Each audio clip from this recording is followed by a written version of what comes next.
Good evening, and welcome to tonight's game from A.R. Simpkins Memorial Field. This is a District 6 single-A semifinal game between the Purchase Line Red Dragons and the Juniata Valley Green Hornets. I'm Shane Thomas. I'll be with you guys tonight for the second week in a row, and we'll get underway here in a few minutes. Thanks for joining us on Hornet TV.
So again, thank you for joining us tonight. We're getting ready for our captain's meeting at midfield. For the Hornets, we have number 20, Ryan Beatrice, number 65, Elliot Showalter, number 2, Caden Rupert, and number 3, Grant Musser. For Purchase Line, we have number 52, who would be Jvsd Scott. We have number 35, who's Colin Gauncher. And the last one looks like number 12, Jacob Barnett. Purchase Line comes into this game tonight with a record of 8-4. Juniata Valley has a record of 9-2. Purchase Line has won the toss, and they have elected to receive to start this game tonight.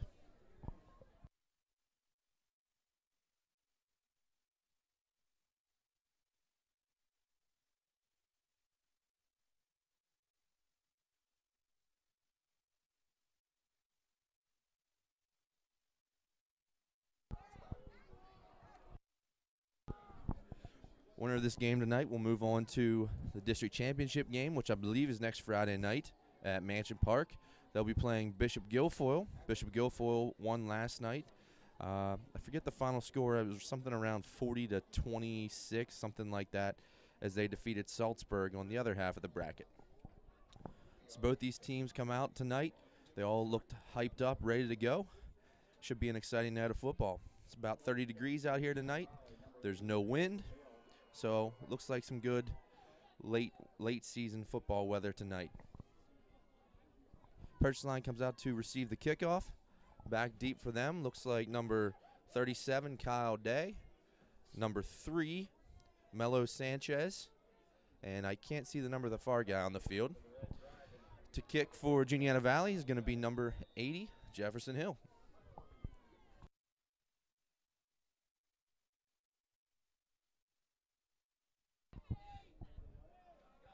And we are underway here in Alexandria, Pennsylvania. Takes the ball at the 10-yard line. Works towards the middle of the field. Look for a block. finds a little seam, but that's about it. He might have fumbled the football. Hornets are pointing that they have it. Officials are talking about it, and they do. First down, Juniata Valley. Looks like Jake Johnson came up with the ball there. That is a great way to start the night for Juniata Valley, and I'm sure this is Purchase Line's worst nightmare to start off the game.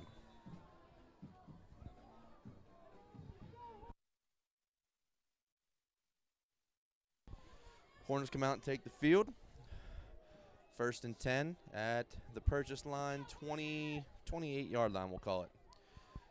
You got 2 slots and 2 wide receivers each way. They shift. They shift into an I set with the H-back to the right. They toss to the right to Brower. He goes to throw the ball. He's got a man deep. Oh, and right through the hands of Hunter Johnson. Little razzle-dazzle to start the game off by Juniata Valley at the halfback toss pass. I know right after that turnover, they were trying to make a statement early, and they had it right there. Brower took the pitch, had a decent ball thrown for a non-quarterback, and Hunter Johnson just couldn't luck it in and went right through the breadbasket. Okay, same formation started last time. We got double slot each way. We got Beatrice to the left of the quarterback, Caden Rupert. Checks to the sideline for the coaches. Snap, back to pass. He's got some time. He's got Brant Musser wide open, but he could not connect. He overthrew him by a little bit. Musser had some nice separation on that route. Looked like a corner route, maybe a smash concept by the Green Hornets. And Purchase Line was fooled a little bit. They didn't quite get over top, but it didn't matter anyhow. The pass dropped incomplete. It's going to bring up 3rd and 10 for the Hornets.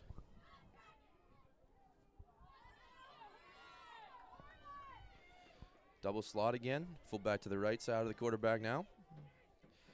They shift. It's the tight end to the right, and they got an I backfield. Fumbles the snap. Still gets the pitch off to Brower. He gets a block out front. Lowers his head and gets the ball to about the 25-yard line. Pickup of 3. It's going to bring up a 4th and 7. Be an interesting call here for the Hornets. It's 4th and 7. You want to come away with something here. And ball at the 25. You're looking about a 42-yarder for the field goal, which is probably about the outside range of Jefferson Hill. They keep the offense on the field for this 4th down play. Get double slot. Fullback to the left of the quarterback. Back to pass. Throws it. It's tipped and tipped again and falls incomplete. Juniata Valley got a little bit of a break there. The Purchase Line linebacker got his hands on it, and I think if he picks that ball, it might be a pick 6. So it popped up. I think Henser got a hand on it, but after all those tips, it falls incomplete. So after that first series, a couple plays that should have been touchdowns that weren't able to be completed.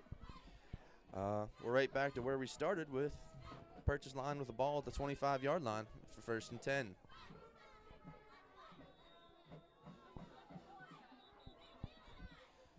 Get a timeout on the field by the official.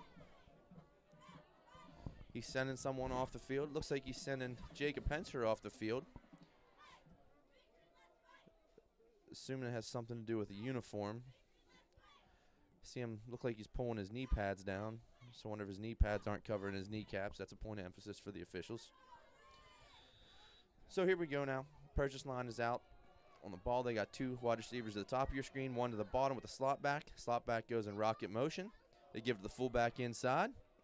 He's a big boy. He plows through the middle of the Hornet line, picks up about 8 or 9 yards. That was number 37, Kyle Day.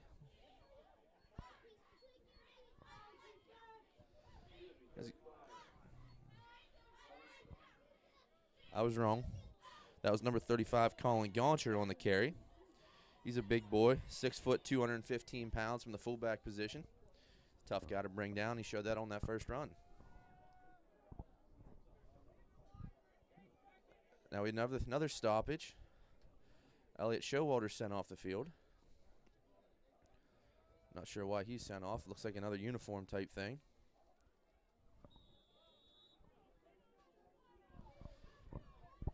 So here we go again, same formation, twins at the top of your screen. Slot back goes in rocket motion. They give it the fullback again. He sidesteps, goes to the left. He picks up a first down. Gets about 4 or 5 yards on that play. Tackle on the play by Musser and Watson. So after those first 1 or 2 things, Showalter and Henser are both back in the game on the Hornet defense.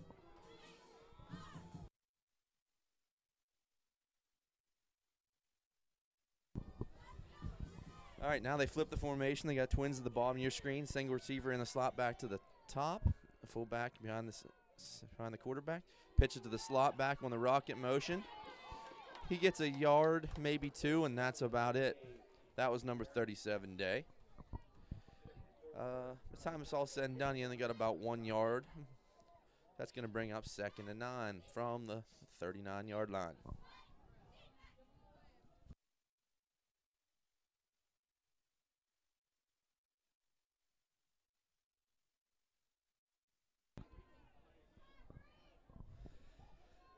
Now the Dragons come out with a double slot set. Fullback's close behind. Number 3 goes in rocket motion. They pitch it to him. He takes a sweep to the right, gets a block or 2, cuts it upfield, gets about 4 to 5 yards on the play.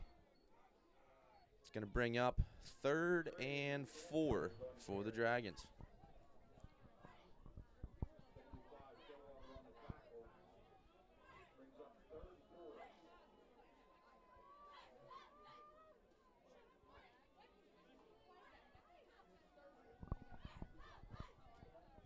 So 3rd and 4 from the right hash. We got the double slot set again. 1 goes in motion. They pitch. They do a double reverse. He cuts it up. He's losing ground, and they run him out of bounds about the 42, 43-yard line. So he ran about 25 yards there, and he gained maybe a half. So that's going to bring up 4th and 4 for the Dragons. The punt team is coming on.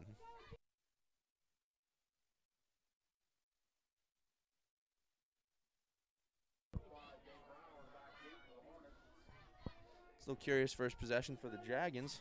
First 2 plays, they give it to the big boy up the middle, and he picked up 7 yards, I think was the shortest carry. And then after that, they don't give it back to him again.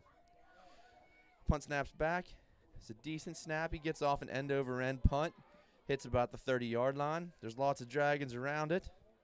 They're watching it, letting it come dead. That's going to fall dead at the 26-yard line. So the Hornets are going to have the ball 1st and 10 at the 26 on the right hash.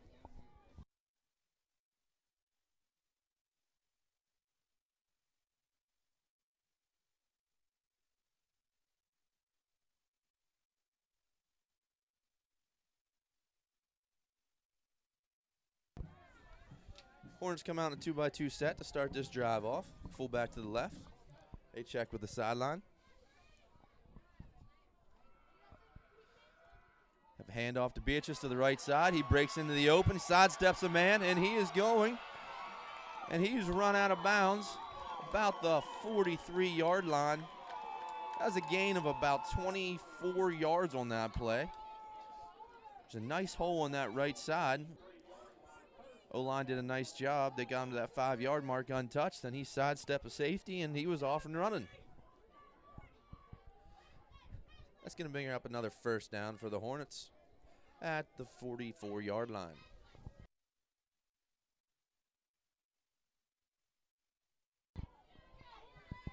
Hornets come out this time. They got a double tight set. H back to the right. There's a running back on either side of the quarterback. This is definitely a heavy set. He fakes the handoff. He's looking for Mustard down the middle of the field. He's behind the defense, and he makes the catch inside the 20-yard line. He's going to be down to about the 18 or 19. We'll call it the 19-yard line. Had everyone sucked in on that tight formation. They snuck the tight end behind. 2 guys saw him coming through, but he still was able to get over top of them. Made the connection with Rupert. So now they got a trip set off to the left side. Single receiver to the bottom of your screen. Fullback's offset to the right of the quarterback. Takes a snap. Rides to Beatrice. He takes it off the left side. He gets a yard or 2. He keeps his legs pumping. Took about 4 or 5 Dragons to take him down. Looks like a gain of about 3. It's going to bring up 2nd and 7. Back to the line pretty quickly. We got trip step to the bottom of your screen now. Single to the top, fullback to the left. Checks for the sideline. Back to pass. A little stop screen to Brower. He gets a nice block, another nice block. He gets down to the 5-yard line.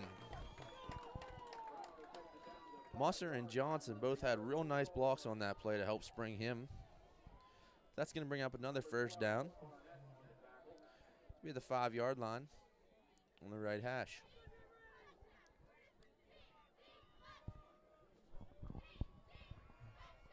Quick huddle on up to the line. A very tight double slot set here. Throw a toss to Musser. They had Henser and Brower both on the left side of the end zone. They ran that same play last week against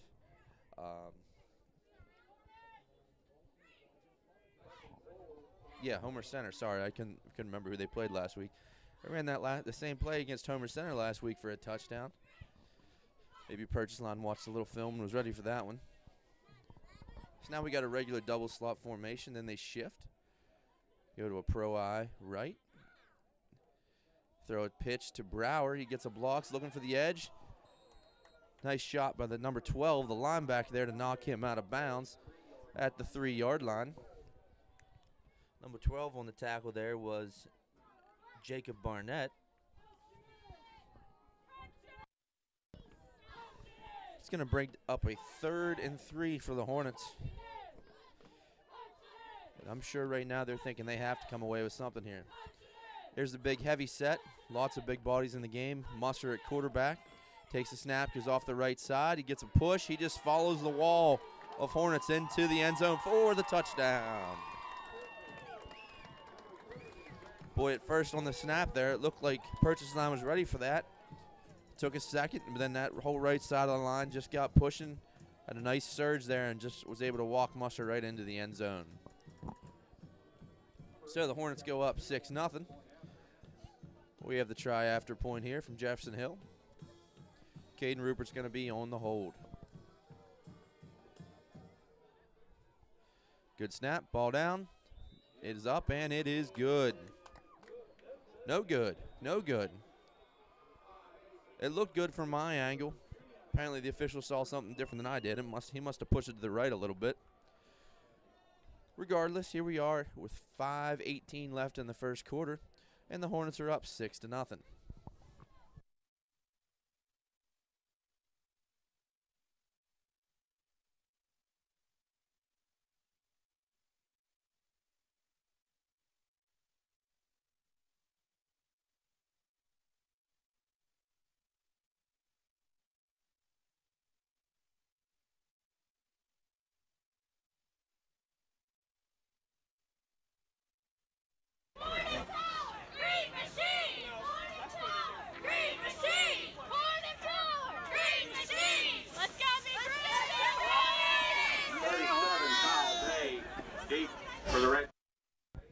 All right, Junior Valley is set to kick off. Jefferson Hill gets ready, surveying the field.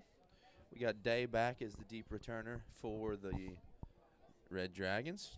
Then we have Sanchez to the near side of your screen as the up guy. And still haven't figured out who the guy on the far side is yet. Looks like maybe 21. He turned the right way. I could see it there. Hunter Anisdell. So they're back deep. Hill gets ready to kick it. It's a short kickoff. Day takes it about the 17-yard line. He's got a head of steam under him. He finds a crease. He's still up and he's still going. Nice return by Day on that one. He's going to bring the ball out across the 40 to about the 42-yard line. And right there is where Purchase Line is going to take over 1st and 10.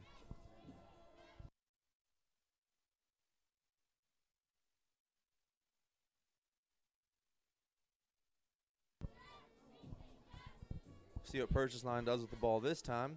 Last time they started off with some success to the big fullback between the tackles, then kind of went away from it. I wouldn't be shocked if they go right to that. All right, so came out and lined up, and then all of a sudden they throw a flag and stop it.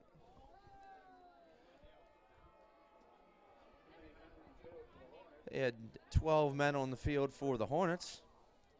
Should have known when we saw that last guy running out of there quickly. So after that, it's going to be 1st and 5 for the Red Dragons. Twins, the bottom of the screen, one to the top with a slot back. Quarterback drop backs to pass. He's got a guy in the flat. He cuts it up, and he's going to be right at the first down marker.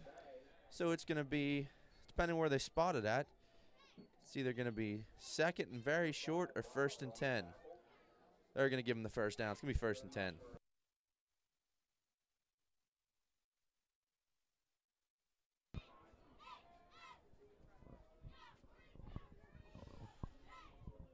So Hornets have caught a couple breaks tonight, but at the same time, they've been kicking themselves and shooting themselves in the foot with a couple things. A couple guys sent off for uniform type things and a penalty there. All right, they give the fullback right up the middle, and he finds a crease, and he is rumbling and stumbling. He picks up about 12 yards on that play. That's going to be another first down. It's his 3rd carry tonight, and he's averaging probably right about 8 or 9 yards a carry. If I'm a purchase line coach, that's not real hard to figure out. Just keep feeding the big boy.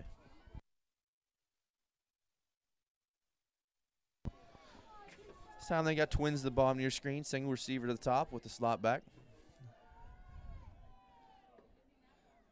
Slot goes in motion. They give to the fullback.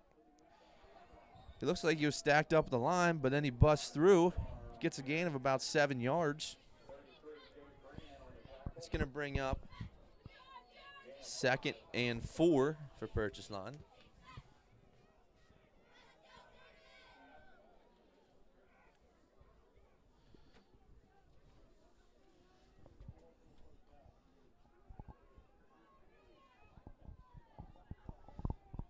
This time they got a wing to the right side of the screen.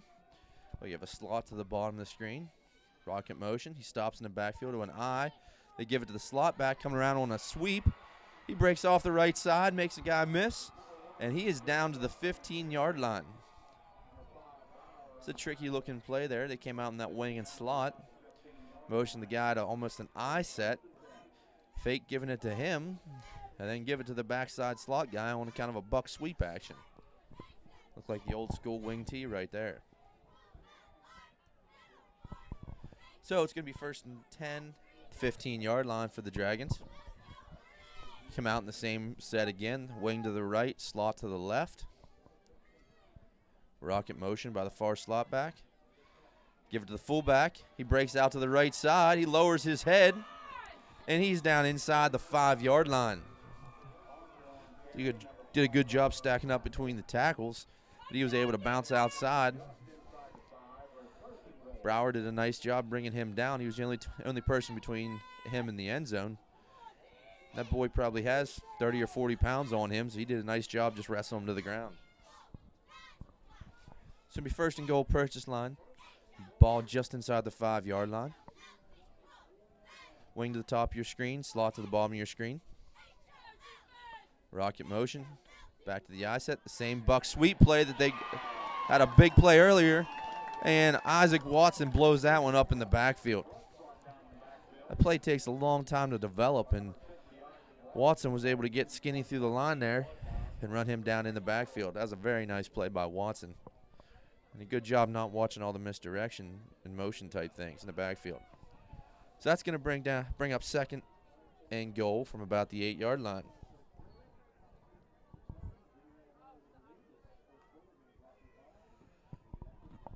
Dragons send 2 wide receivers to the bottom of your screen, one to the top. Slot back to the top of your screen as well. Motion in the backfield. They give it to the fullback right up the middle.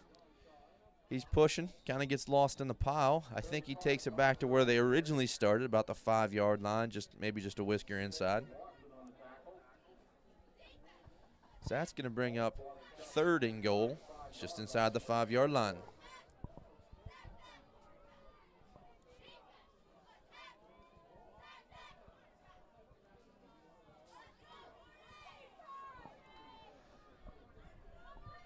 double slot formation now. When one goes in motion, they pitch it to him. He's trying to follow the fullback. You get run down from the backside, and he did not get in. That was a very nice play again by Watson. I think that's 3 in a row he's made. He ran him down from the backside. I'm pretty sure no one else was going to stop him if he didn't make that play. So it's going to bring up 4th and goal. This is a big stand. Big stand if the Hornets can make this stop right here. Huge for momentum. This purchase line comes up. They're obviously going for it. The 215-pound fullback, I think they'd be crazy not to. I'm going to guess he's, nope. Quarterback keeps it. He puts his head down and he buries into the pile. And he is in for the touchdown.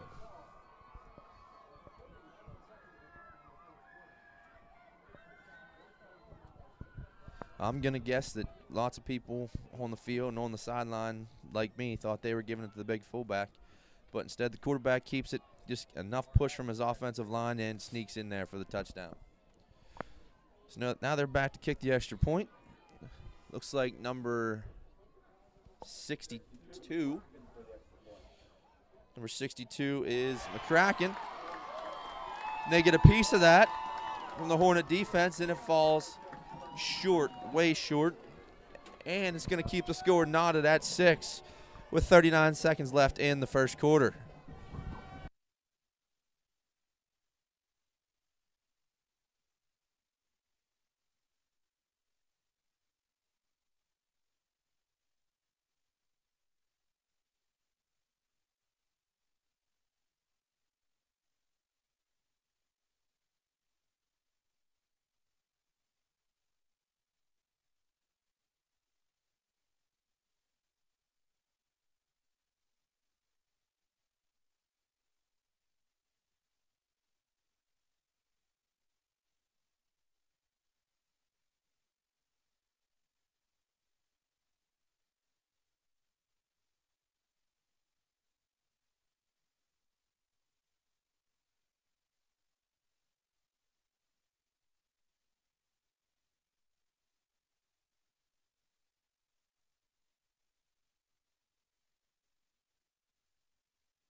Purchase line is set to kick off. It's going to be number 62, Logan McCracken. He was also the one on the field goal. So purchase line is out and ready to go. Now they're running over the sideline to talk to their coach last minute about something. Not sure what this is all about. If I was the Hornets, I'd be ready for something screwy here. So back deep for the Hornets, we got number 5, Gabe Brower. And then the shorter deep guys is 25, Jake Johnson, and 21, Eli Mortar.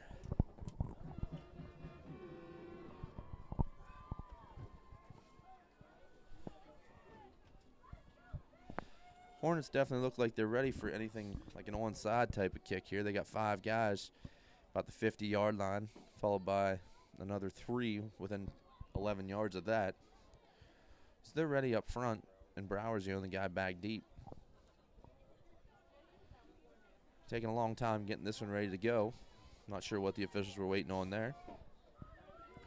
But after all that, we're ready to go. Purchase line is still in their huddle with the kicker. They fake a little middle onside kick and line up in a normal kickoff set now. It's a low kick. Mortar takes it to the 30-yard line. Doesn't get much for blocking there. Picks up 6 or 7 yards. So Hornets going to have the ball 1st and 10 at the 37-yard line.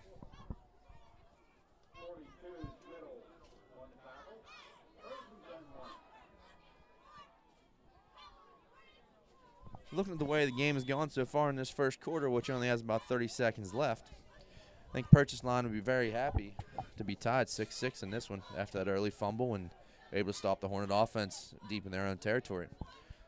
A double slot set, and the Hornets shift to an I set. Brower motions out of the backfield. They give it to Beatrice up the middle. He's pushing forward. He gets about 5 yards. An old school fullback dive there. Getting a nice push from the middle of the line there. Unless the Hornets hurry up, that's going to be the last play of the first quarter.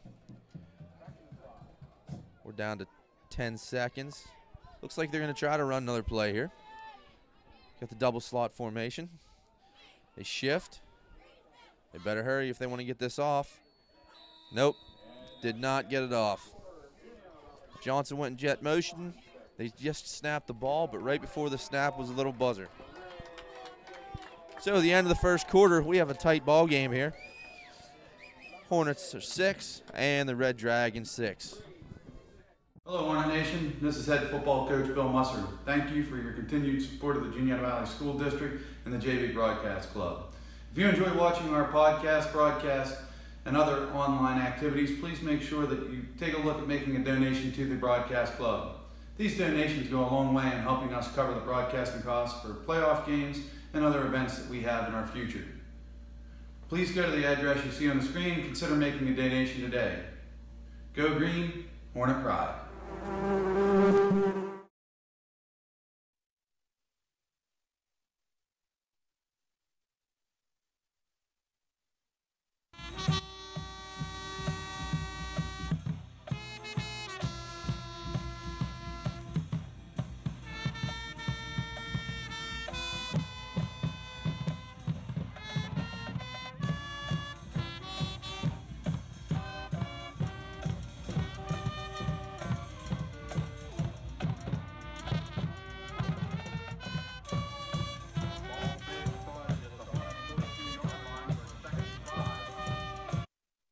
Start the second quarter. It's going to be 2nd and 5 for the Hornets. Nice little dancing dinosaur in the stands here during your commercial break. So they shift back to that pro eye set. Johnson comes in jet motion. Fake the handoff to him. They give it to Brower off the right side on the lead. He gets a block, and he's in the open field, and he just steps out of bounds. It's a nice lead play off the right side. He broke into the open, just kind of ran out of real estate on that right sideline. Still good enough for a first down, though. Ball's going to be at the 46-yard line. First down for the Hornets.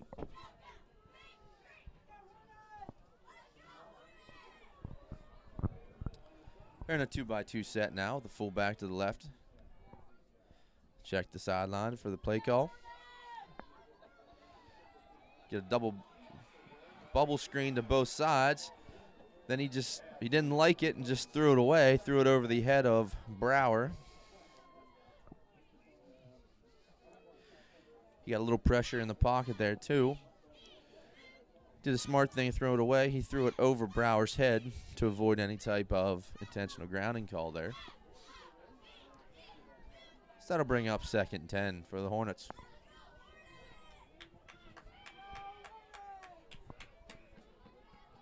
Now we got a trip set to the bottom of your screen. Pitch just to the right of the quarterback. Have a split zone type scheme there off the left side. He gets about 4 yards there. That's going to make it 3rd and 6.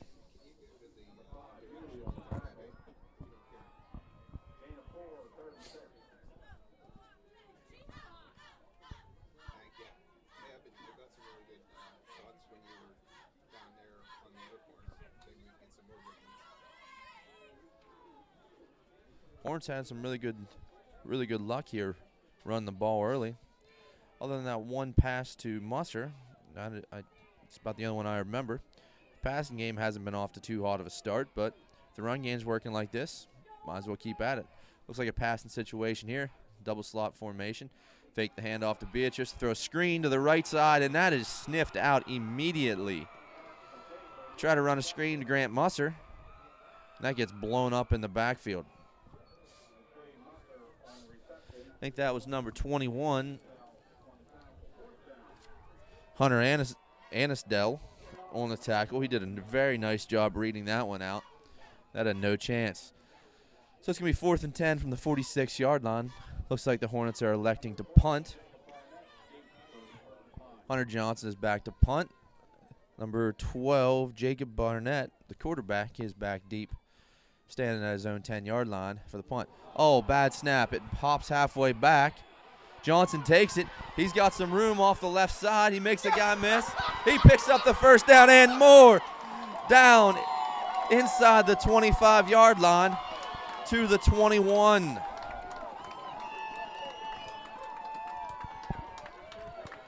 That went from really ugly to really good for the Hornets. That snap was low. It hit about 3 yards in front of him, popped up over his head. Purchase line, I know what that's like when you're coming through the line. You see the punter back there and he doesn't even have the ball. They're all over the place. They lost their lane responsibility, lost outside contain. As soon as he got outside, he was off to the races. So the Hornets get a fresh set of downs after that. They go back to pass. Looking deep for Brower. It's tipped a couple times and falls incomplete. They had him doubled on that one, but he still had a chance at that ball. Almost looked like he jumped just a hair early on that. Might have had a better chance at getting that ball.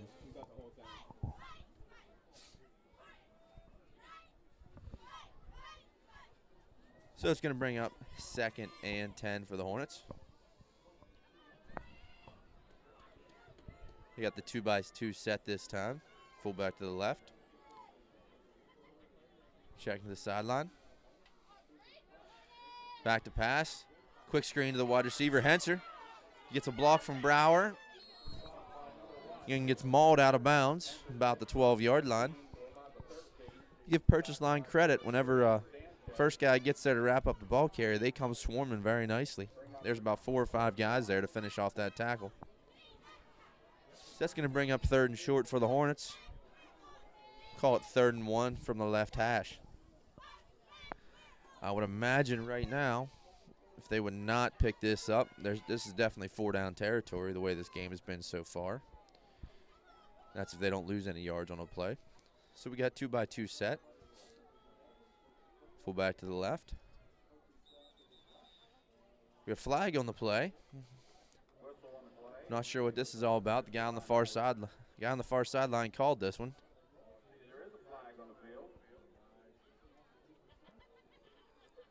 It's like a false start. I think they're calling a snap infraction on this one. He went over and was yelling at the center, and looked like he was telling him that he put his hand on the ball and put his butt down too quick. It was simulating a snap. So I'm not 100% sure on that one, but it's going to be 3rd and 6 now. 3rd and 6, maybe 7. Just like I said before, we're probably looking at 4-down territory, so they don't have to get it all on this one. So you got twins to the top, 1 receiver to the bottom. Brower comes in motion to give him the jet sweep to the short side. He's following the block by Beatrice. He gets down inside the 25-yard line to about the 24.5. So that's going to bring up 4th and 4. There's a lot of substitutions here. This is a tough spot. Four's a yardage that there's no guarantee you're going to pick this one up. So they bring in the heavy package. Got 2 extra linemen in the backfield. Muster at quarterback. Looks like going to try to pound this one forward. He takes a snap off the right side. He gets a push. Can't see him. He lost the football. He lost the football on that one. And it is recovered at the 10.5-yard line. It was going to be close whether he had the first down or not, but that ball popped out the left side, and the Dragons fall on it.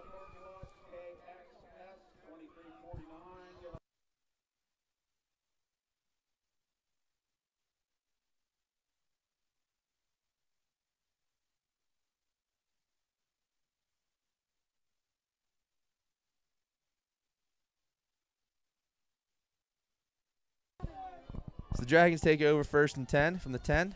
I set. Get a nice block, nice hole on the right side.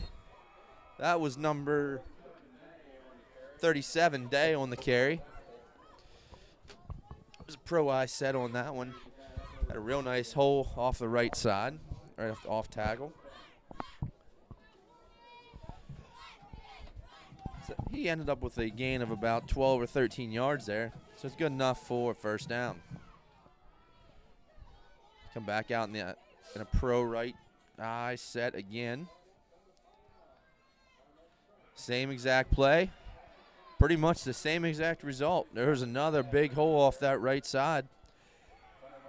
He falls forward, breaks off a one tackle, gets it to second and 1. Was a gain of 9 on that one. Looks like maybe the Dragons found something here. See if they're going to run it 3 times in a row. Well, they flip the tight end over to the left side of the formation now. Still in the eye set. They went the same play to the left side now. Stuffed on the inside. He busted outside. He gets upfield. He coughed up the football too, but they are ruling him down. So he ended up with a gain of about 6 yards. Ball pops out. It looked like he did fall on his face before that ball flew out, but must be something in the air tonight. That's about the 3rd or 4th ball we've seen coughed up here in the early goings.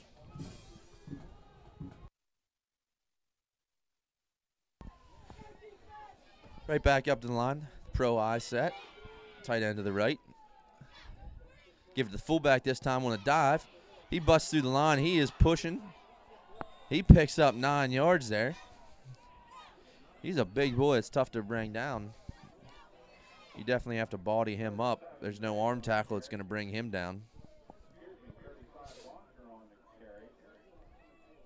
That's going to bring up 2nd and 1 again. Your purchase line right now, they've picked up about 9 yards on first down every time, and as a play caller, that makes things a whole lot easier when you only got 3 downs to pick up that last yard. Pro eye right again. Little counter action. They give it to Day off the right side. He finds a nice hole. He picks up 7 yards. Now it's going to be another first down for purchase line.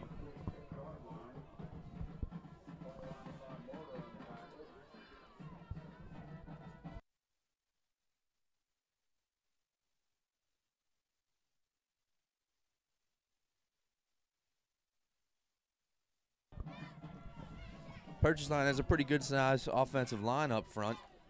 Not real tall, but they got some mass to them. Looks like they're pushing around the Hornet defensive line right now. Pro eye left set. Counter play. Day takes it off the left side. He finds some running room. Gets out to the sideline.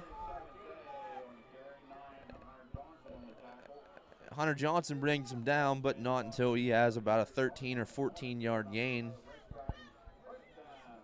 He's going to take the ball to the 36-yard line, where it's going to be first down Dragons.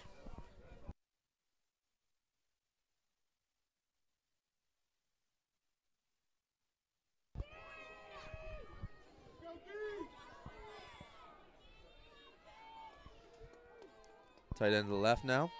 Give the fullback off the right side. He breaks through the initial line. He's just running through. He carried Allison for about 4 yards on that play. So that's going to bring up 2nd and 9 yet again. They're having great success on those first down runs. And the Hornets take a timeout.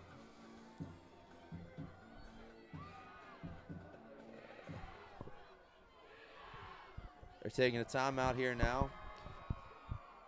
Probably trying to get things straightened out on the defensive side. Figure out where those weaknesses are coming from. Because I'm pretty sure from watching this drive, I'm sure the Dragons are just going to keep running those same few plays. Fullback dive, lead to the tailback, counter by the tailback.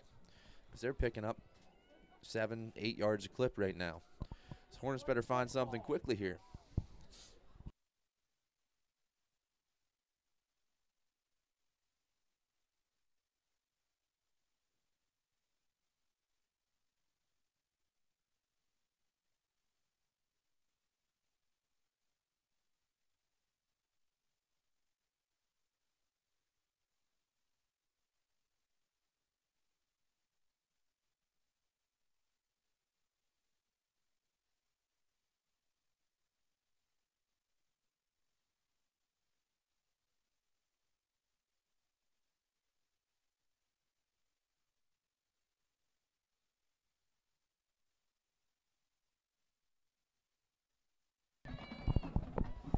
So after the timeout, purchase line comes back out in that I set, tight end to the right. See if the Hornets solve their defensive questions right now. He gets up the middle. That was Yonker again, the fullback. He falls forward for a gain of about 2. Did a nice job keeping from a big gain, but it was still enough for the first down. So the ball is going to be just sitting just outside the 20-yard line. 1st and 10 for the Dragons.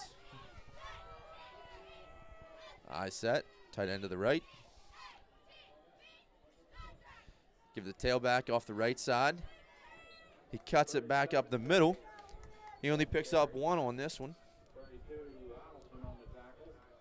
So whatever they talked about in the timeout, I'm liking what the Hornet defense is doing now. First play they give up 2, second play they give up 1. It's a lot easier to defend a 2nd and 9 versus a 2nd and 1.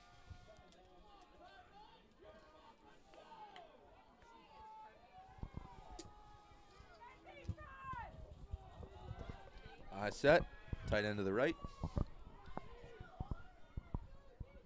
Longer snap count this time. They give the lead off tackle to the right. He picks up about 5 yards. That time he is run down from behind by number 52. It's not in the program, but I believe that's Andrew Ross. So that's going to bring up 3rd and a long 4, almost 5 yards. Hornet crowd is getting into it here, chanting for their defense to step up. I set, tight end to the left. Give it to Yonker off the left side in the lead. He's going to be close to the first down, very, very close. Looks like they're marking him about the 11-yard line. The 10 is where, just outside the 10 is where the first down marker is. If you look at the chains, it looks a little farther than it really is. I'm going to say this is 4th and just under a yard. Big play for the Hornet defense now. They gave up a lot of yards on the ground this drive, but if they come away with a stop here, oh, they quick snap it to the quarterback, and he picks up the first down. I wasn't ready for the snap there, and looks like half the Hornet defense wasn't ready for that one either. So they're marking the ball right on the 10-yard line. They're looking at this a long time. Looks like they're going to come out and measure it. This is going to be big.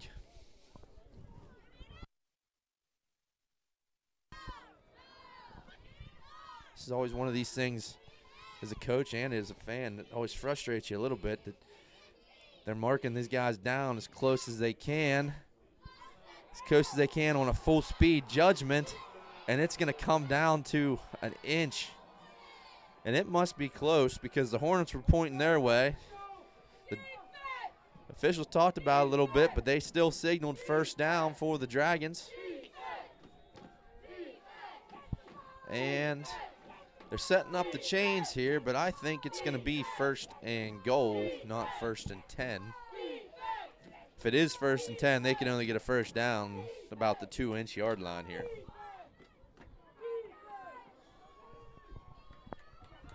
Switch it up the formation. We got twins to the right, slot and 1 wide receiver to the left. Jet motion, and we got a timeout by purchase line.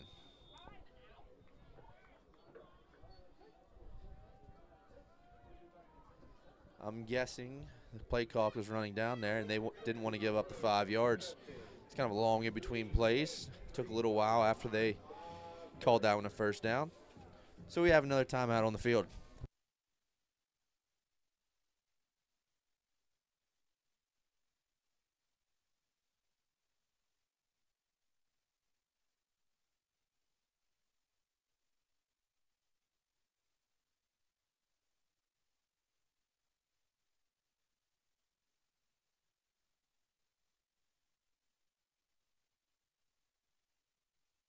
Hello, Hornet Nation. This is head football coach Bill Musser. Thank you for your continued support of the Juniata Valley School District and the Jvsd Broadcast Club. If you enjoy watching our podcast broadcast, and other online activities, please make sure that you take a look at making a donation to the Broadcast Club. These donations go a long way in helping us cover the broadcasting costs for playoff games and other events that we have in our future. Please go to the address you see on the screen and consider making a donation today. Go Green, Hornet Pride. Tray set to the right side, to the bottom of your screen. You give it to the fullback off the right side. There's a humongous hole there. And he goes in untouched from 10 yards out for the touchdown. That was number 37, Yonker again. He's had success between the tackles tonight. Usually it's running through tackles. On that play, he was untouched.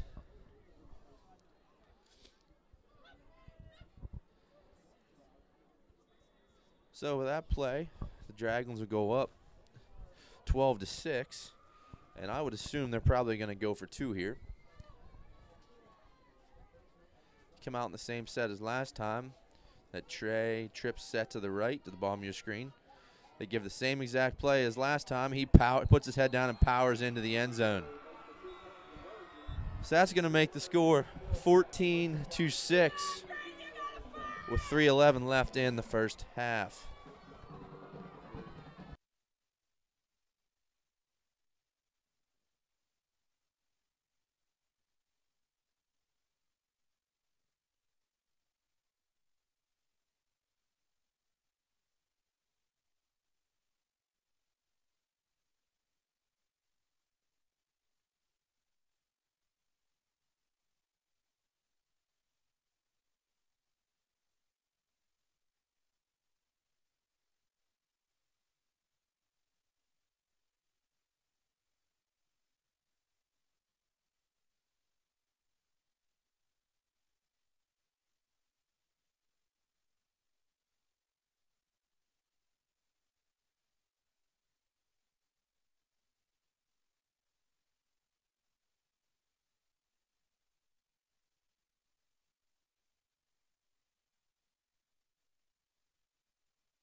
So after the touchdown, the Hornets are going to get the ball back here.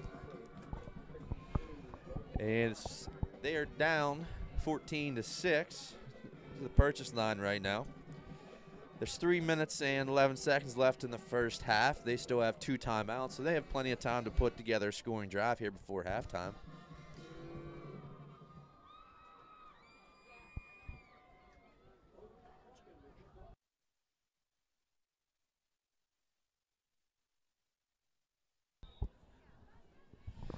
So they fake the onside kick again. Go out to the regular spread set.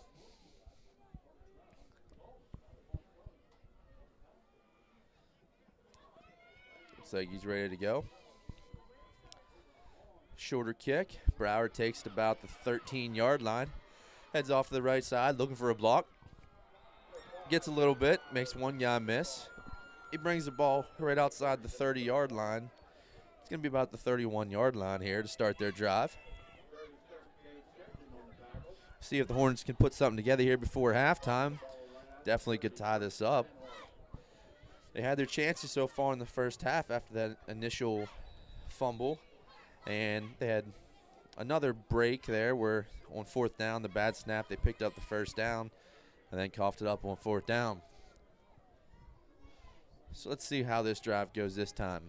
They got wide receiver each way, H back to the right, and they got 2 running backs on either side of Rupert. Takes a snap, gives it to Brower off the right side. Tries to get behind the block of Beatrice. He falls forward. Gets a gain of 1. It's going to bring up 2nd and 9. Wasn't a lot of push up front that time. Purchase line did a good job standing their ground.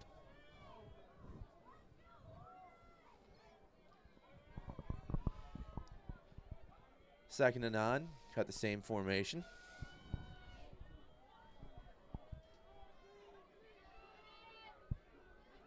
Fake it to Brower. Take a shot to Henser. just a little bit too high. He was open there. It wasn't a huge separation, but he had a nice break on that post route. Had about a yard or two on the man. If that ball is just a little bit lower, he catches that. Gets a first down. Probably doesn't break away, but if he shakes that tackle, he could be off to the races. So 3rd and 9 now. Come out with a trip set to the bottom of your screen. Single receiver to the top. Fullback to the right of the quarterback. Check the sideline for the call. Straight drop. Run a bubble screen to Brower. The corner runs right around Henser's block and blows that one up. Even if he catches that, which he did not, it dropped it, rolled it incomplete. Even if he catches that, he has nowhere to go. So they send the punting unit out. It's 4th and 9. Ran about a minute off the clock. There's 2:18 left on the clock right now. Johnson is back to punt. Hoping for a little better snap this time. Good snap this time. Takes a step. It's off a nice punt. Goes off to the left and takes a left-handed bounce. Eli Mortar kills it at the 36-yard line.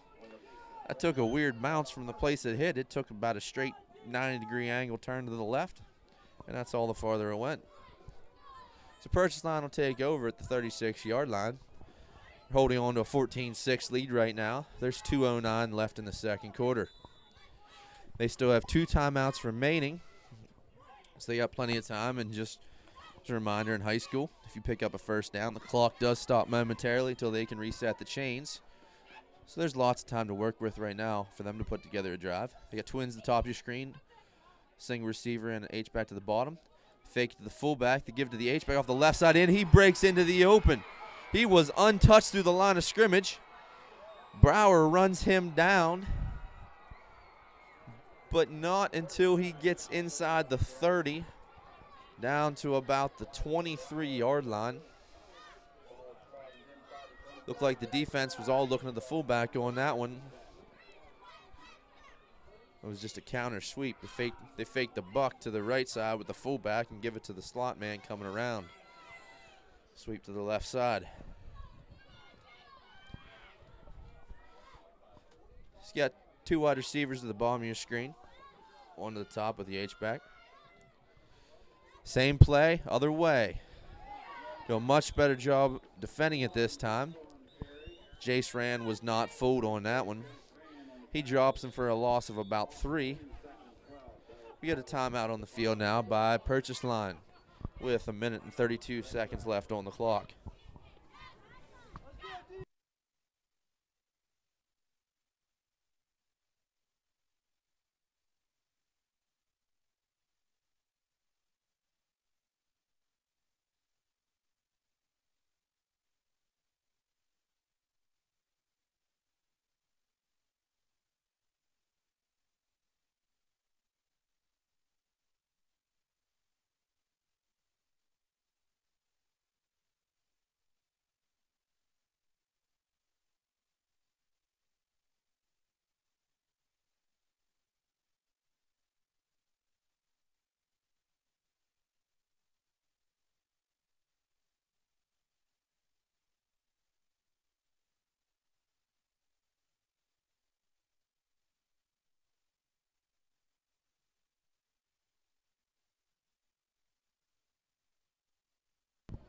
So after the timeout, the ball's sent to the 25-yard line on about the middle of the field.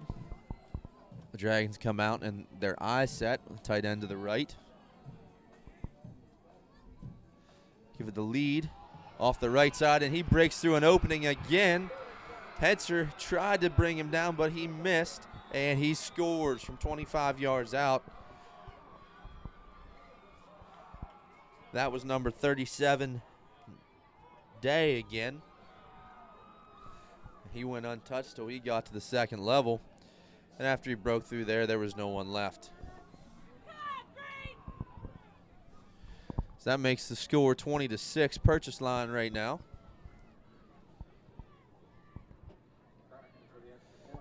Number 62, McCracken, is in again for the point after try. He's an old school straight on kicker.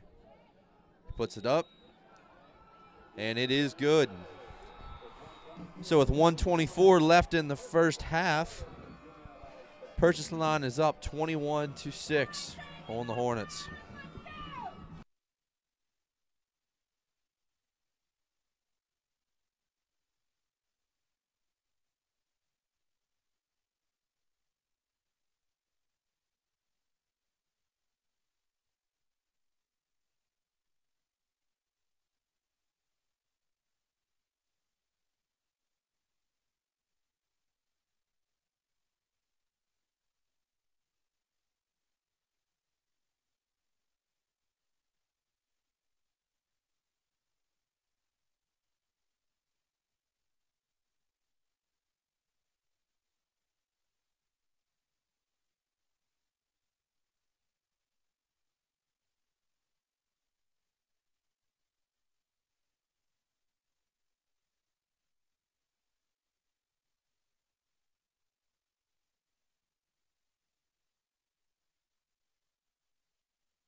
So Brower's back deep to return the kick again. There is still 1:24 left on the clock, and the Hornets still have 2 timeouts. So there's definitely still time to mount a drive here together and try to get some points before the half. The Hornets will get the ball to start the second half, so if they can put together a touchdown drive here, come out and score the first drive of the second half, we are back to a tie ball game. Ball's kicked. It's a high kick, end over end. Short. Mortar takes it about the 19-yard line. He breaks to the left. Doesn't get much help. And he takes the ball out to about the 28-yard line. And right there is where the Hornets will start their drive, 1st and 10.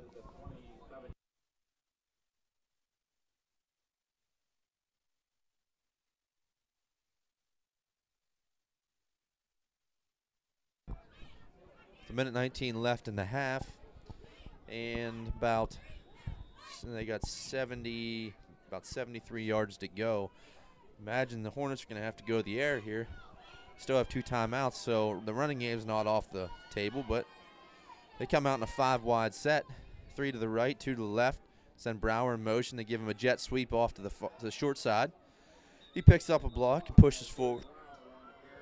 And looks like he's taken out of bounds right at the first down marker.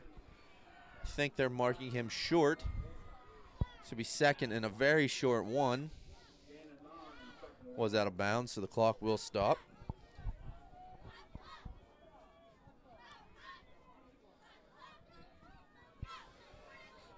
Now we got trips to the bottom of your screen, single receiver to the top.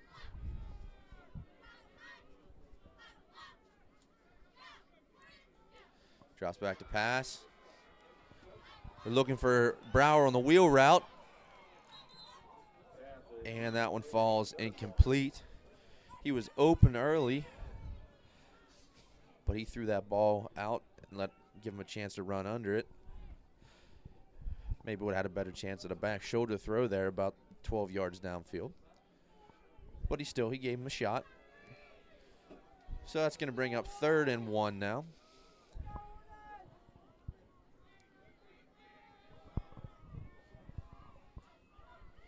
Definitely want to pick up this first down here, because if they don't and they have to punt again, they're still leaving time for the Dragons.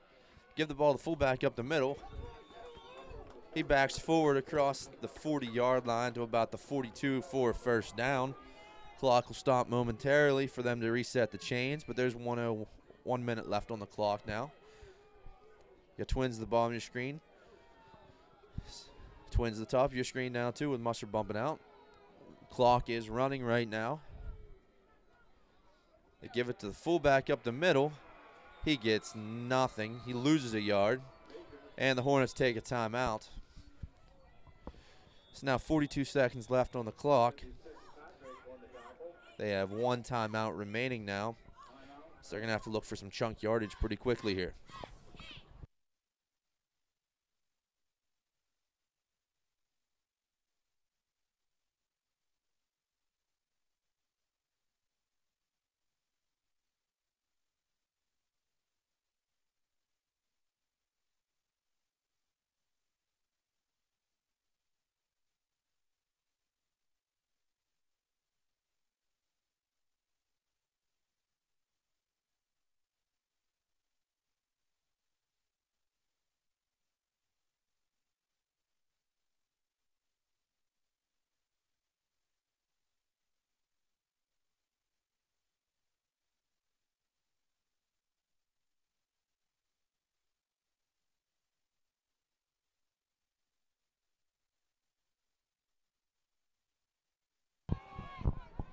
So after the timeout, Hornets have the ball at the 40-yard line. 2nd and 12. You get 2-by-2 set. Fullback to the right of the quarterback. Henser and Brower to the bottom of your screen here.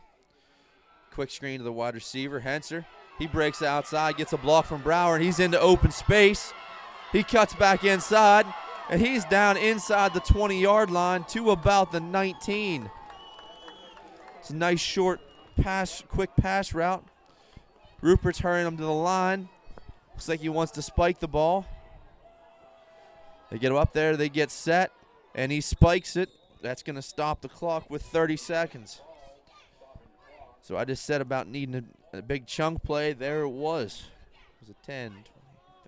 It's a 40-yard play. Just a simple wide receiver screen.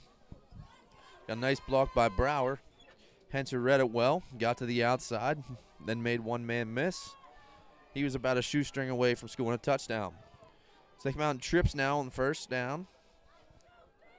Second down, sorry. He drops back. Man, there's pressure in his face right away. Brower's wide open down inside the 10. He makes the catch at about the 8-yard line, but he is still in bounds. I believe he's still in bounds.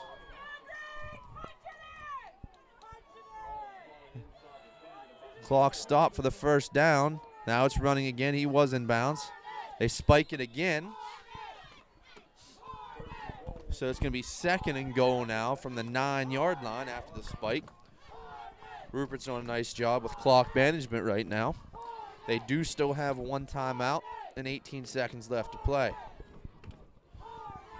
So with that timeout in your pocket, you definitely get 2, you could possibly get 3 plays here depending on what you do. Get 2 wide receivers at the bottom, 1 to the top.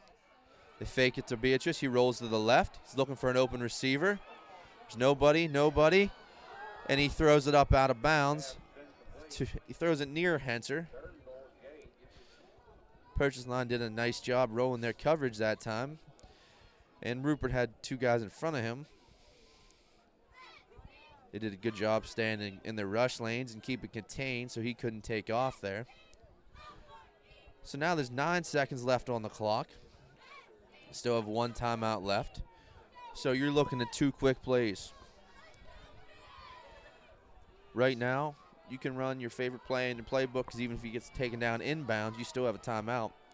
Get 2-by-2 set, fullback to the left. Drops back. Oh! He tries to hit Musser on the quick post. He was open in the end zone, but he threw it a little too far, and he's unable to come up with it. So even though the clock stops, it is 4th down. And it's 4th down from the 9-yard line. Musser takes the last time out. And the guy on the far sideline turned around and chucked his flag at the coach from Purchase Line. He is upset. So we'll see what this call is here. If it's a personal foul against Purchase Line, could get him a little closer.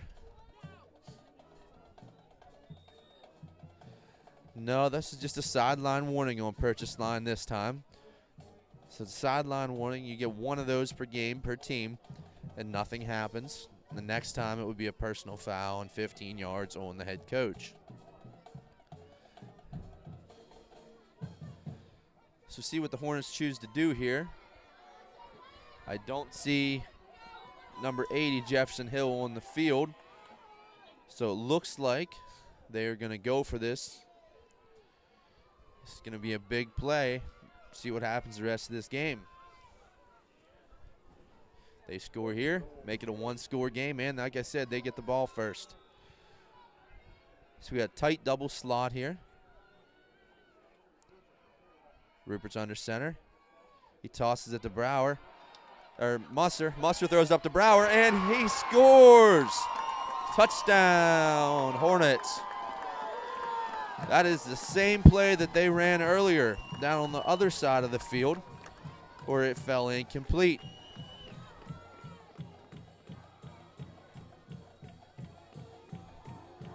So on the reverse pass to Musser, to Brower for 9 yards. The Hornets cut into the lead. making it 21-12 now. Hill's on to attempt the extra point. It's up, and it is good. So with no time remaining in the first half, it is 21-13, Purchase line.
So the teams are getting warmed up here, ready to start the second half. Purchase line is still up, 21-13 right now. Junior Valley will get the ball first to start the second half after Purchase line elected to take it to start the game out tonight. The first half, the Hornets tried to had a pretty balanced offensive attack. They threw the ball and ran the ball pretty well. Purchase line was definitely one-sided. They're going to run the ball right at you. And it sounded like, I think I heard a stat thrown out that the Purchase line had 242 yards of rushing in the first half. So we'll see if the Hornets did in the locker room, see if they shored up that rush defense and decide what they want to do to get some points on the board here in the second half. On a cold night like tonight in this playoff football, two things that they say always travel is good defense and a rushing game. Purchase line is sticking to that right now, and I would assume we're going to see more of the same in the second half.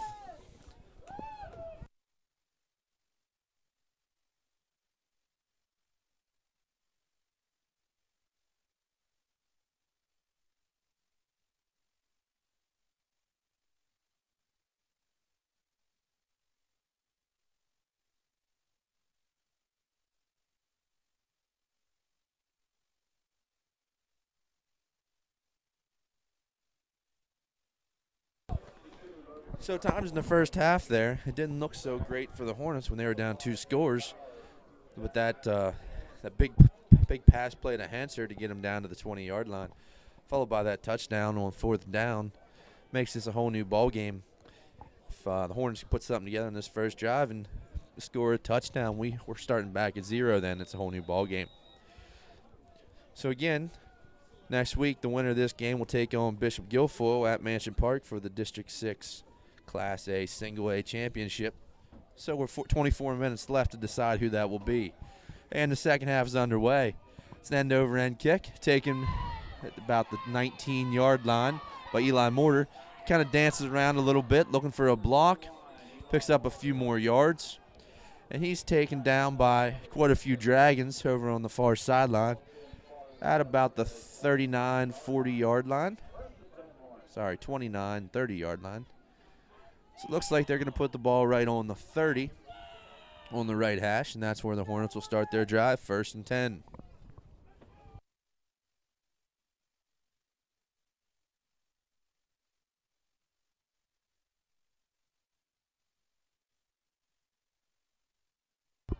Start this drive, they're coming out with trips to the bottom of your screen. Second receiver to the top. Beatrice in the backfield with Rupert. Drops back to pass. It's a short snap. And there was a quick rush by 3 Dragons there. He was falling backwards. He tried to find Musser in the flat on the 5-and-out route. If he's able to stand and deliver, that's probably a decent pickup. But with the pressure in his face, he wasn't able to set his feet. So it falls incomplete. It's going to bring up 2nd and 10.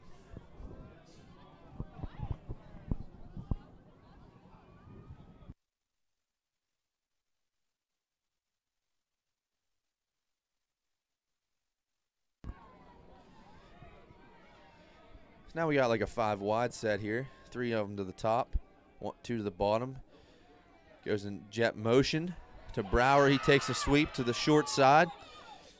He runs through a tackle, picks up about 9 yards. That's going to bring out a 3rd and short. Last week and this week, Hornets have definitely found a little success running Brower to those short side sweeps. It's about the 2nd or 3rd one tonight here now. It's 3rd and short.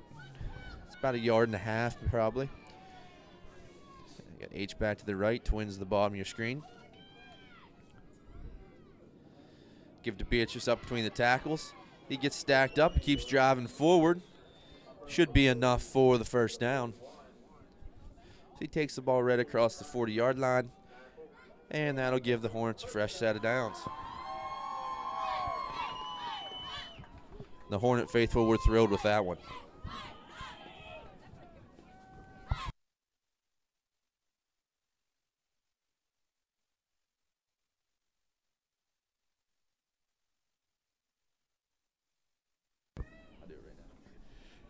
So while we have this little break in the action, we're going to give a shout out to Scott Mislanik and the Mislaniks who are currently watching this broadcast from Disney World tonight. Thanks for tuning in and joining us. We'll see you back in the cold Pennsylvania weather next week. So we had trips to the top of your screen. Give it to Beatrice off the left side, and he powers forward. It's an old school tough run for the big fullback. He picks up about 5 yards. That's going to bring up 2nd and 5.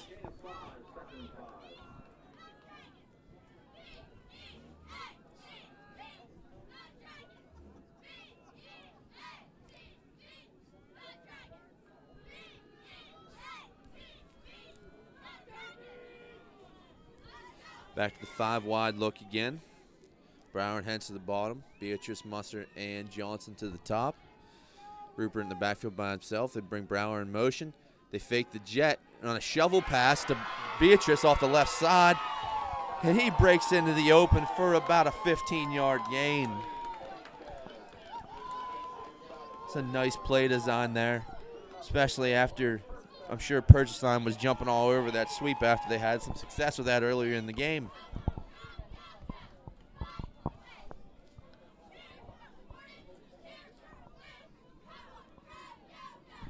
Hornets have a nice drive put together now. Got a couple first downs. They're moving the ball into Dragon territory. They're inside the 40-yard line already. So go 5 wide again. This time the trips is to the left side of the formation. They bring Musser in motion. They give him the jet sweep. He's getting outside, looking for a block, cuts upfield, puts his head down, and gets the ball to almost the 30-yard line, about the 31. It's a gain of about 9 yards there. It's going to bring up 2nd and 1. Hey, if it works one way, let's flip it and run it the other. I like the mindset here.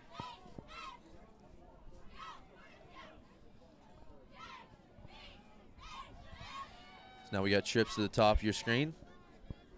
Henser's the lone receiver to the bottom. Takes a snap, drops back to pass.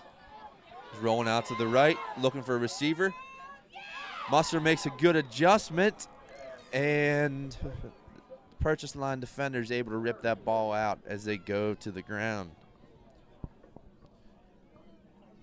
Musser did a good job. He broke off. He was running running like a 5-and-out route, and he was running out of real estate, and he saw Rupert was in trouble, so he cut it upfield. Gave him someone to throw it to.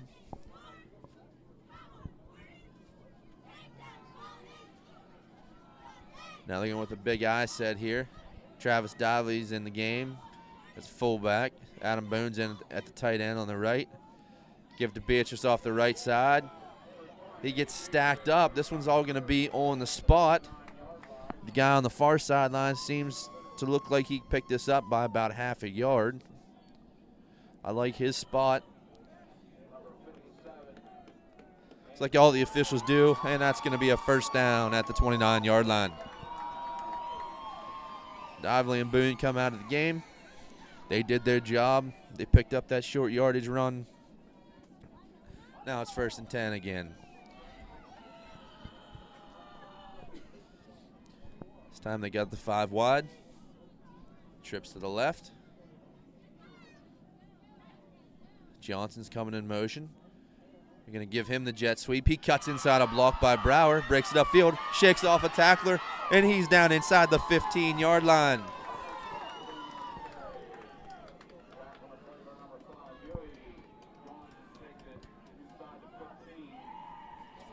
He's going to be down to the 14-yard line, and it was good enough for another first down.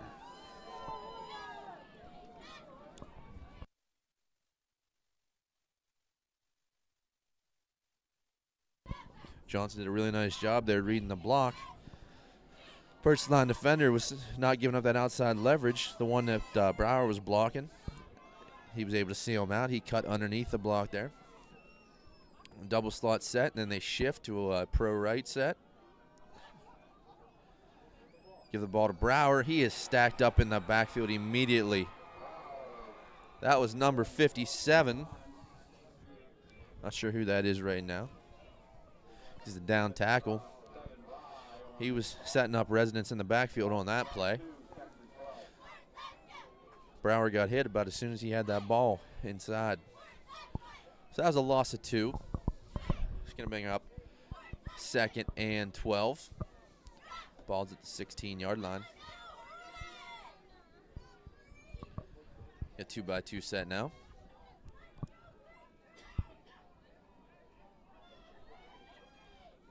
Rupert back to pass. He's taking a shot to Musser. There's a safety over top. The ball is all, and he came down with it. Holy cow, I'm not sure how that happened, but we'll take it. He goes up. They all 3 went up. I still didn't know who had the ball on that one. That's a nice play by Musser. And I'm going to tell you what, too. That safety over top, I thought he had it. I'm not so sure when they went to the ground. He didn't still have it, and Musser ripped it away from him. But at the end of the play, Musser looked up, said, "Mr. Official, looky what I got," and he put his hands up for the touchdown. Hill's in, and he misses the kick. It's too low. So regardless,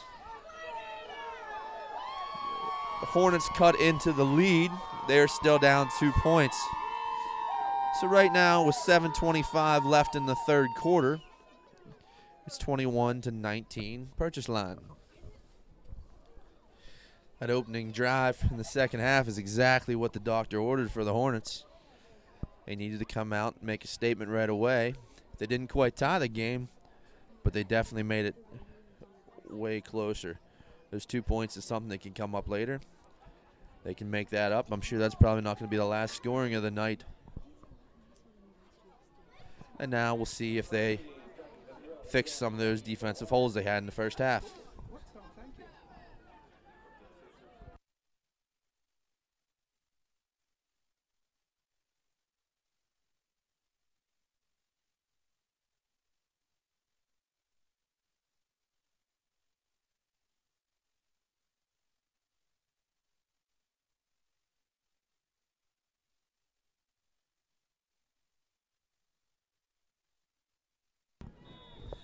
All right, so Jefferson Hill is ready to kick off for the Hornets.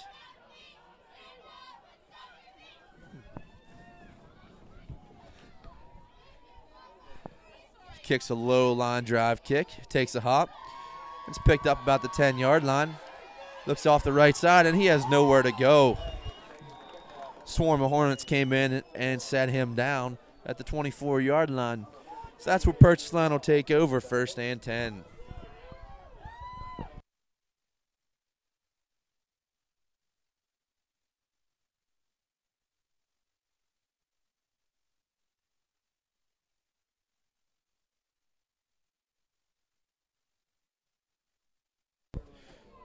Purchase line went with the ground and pound approach in the first half. I'd assume we're going to have more of the same. They came out in a pro right set I formation. They give that lead off the right side. He cuts back against the grain. He's still up. And they blow him dead with forward progress at the 28-yard line. That's a gain of 3. That's going to make it 2nd and 7.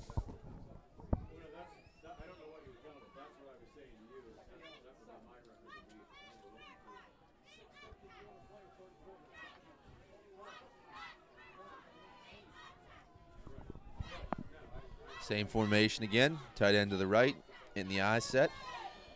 Get Gauncher and Day in the I. They give it to Day off the left side this time. He breaks outside, breaks contain, and he scoots under a tackler, and he's going to pick up a 1st down. He gets the ball right across the 35-yard line, but it's not for a 1st down for the Dragons.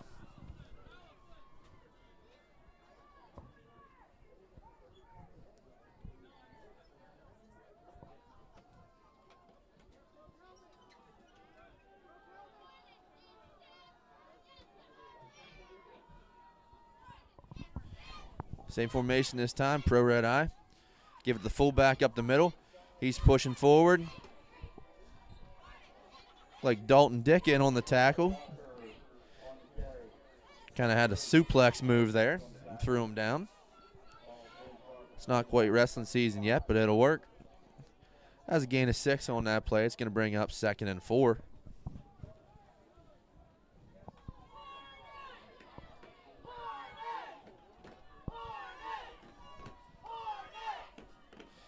So the tight end shifts over to the left side on this play. Counter play, give it to Day in the backfield. He gets tripped up off the left side by, not sure who that was. Number 20, that was Beatrice on that one. This could bring up 3rd and 3.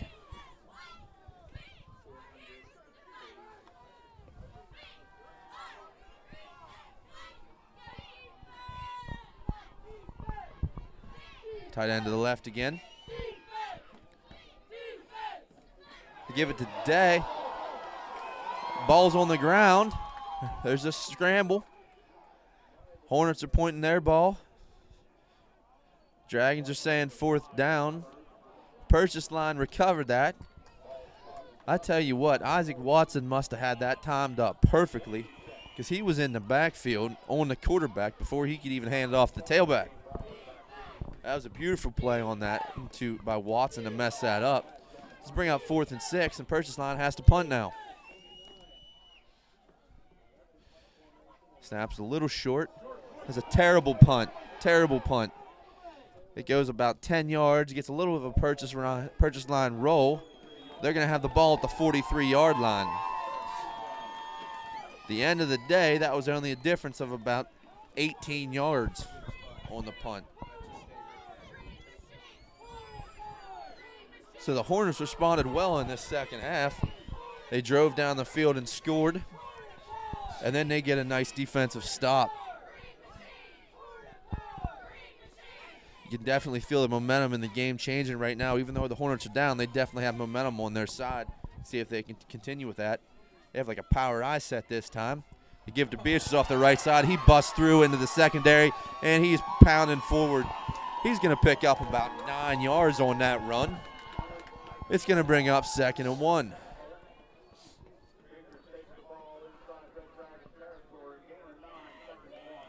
That play there was a little bit of Dragon Zone medicine. Line it up, we'll run it down your throat.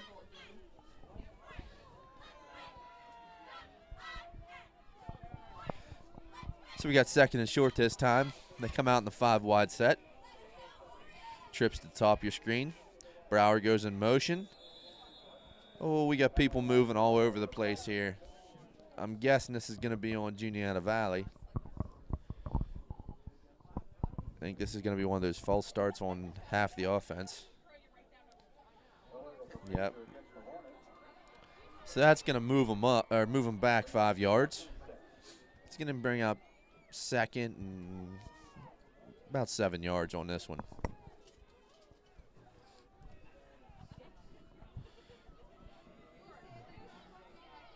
So after the big 1st down run, they shoot themselves in the foot a little bit here.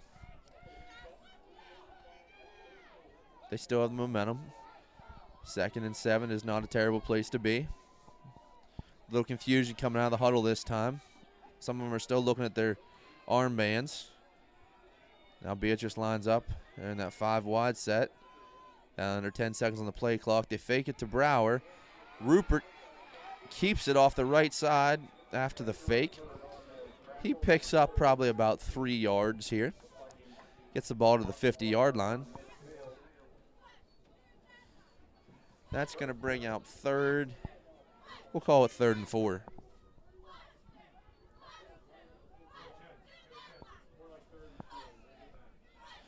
Looks like there's some subs going on. Looks like Valley's going with the big package again. Dively in a fullback, Boone in at tight end. Strength is definitely the top of your screen right now with a tight end and the wing back. Kind of a counter action to give to Beatrice. He puts his head down, drives his feet forward. He gets about 2 yards, but it's not going to be enough for the 1st down. It's 4th and 1. Decision time for the Hornets. I don't see anything changing right now. Looks like they're going for it.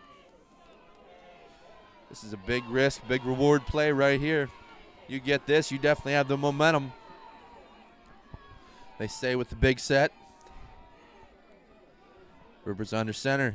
He gives the ball to Beatrice. He powers forward for the first down, and he is still moving. He is inside the 30. He refuses to go down, and he is down inside the 30 to the 29-yard line. He is feeling it right now. I'm sure he's in that huddle right now saying, "Feed me."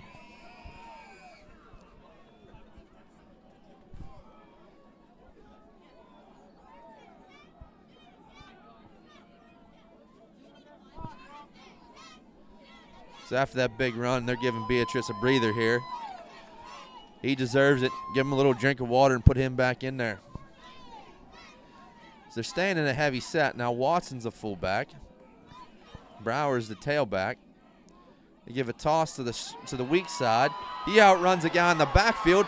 He's got an opening to the end zone. He stiff arms, and he is pushed out at about the 3-yard line.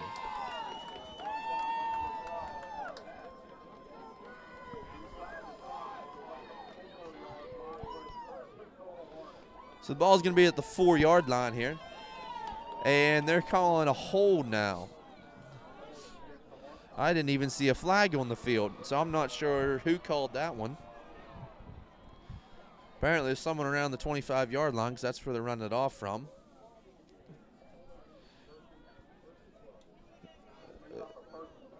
So after that, it's an exciting play down inside the 5, but the hold negates it.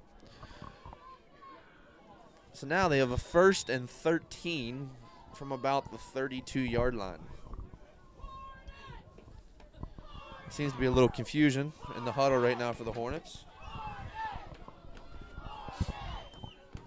Looks like they're getting it straightened out now. Beatrice comes back into the game to dot the I. Down under 5 seconds. They get the snap off. It's a stretch play to the right side. Beatrice is looking for a lane. He cuts it up. And he gets about 10 yards on that run. He's down to about the 22-yard line. See where they set it at. Looks like it's going to be 2nd and called a long 3. He's got to get just across the 20-yard line for a first down.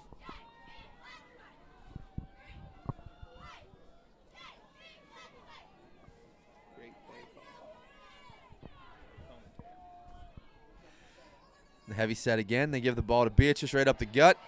He breaks through the first tackle, and he is just rumbling. He is getting north and south quickly, and he is running downhill. He's down inside to the 14-yard line for another first down for the Hornets. He's chewing up clock, and they are chewing up yardage all over the place on this drive. So Beatrice comes out of the game again for another quick breather. Brower's the tailback on this one. They run the toss back to the weak side again. Looks just like last time. He breaks outside, gets to the edge, and he is down to the 6-yard line where he's pushed out of bounds.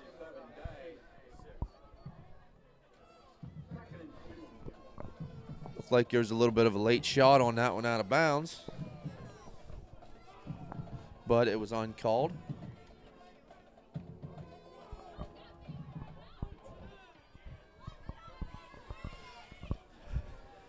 Pull Brower and Henser and Rupert out of the game. They're going with the extra heavy set this time.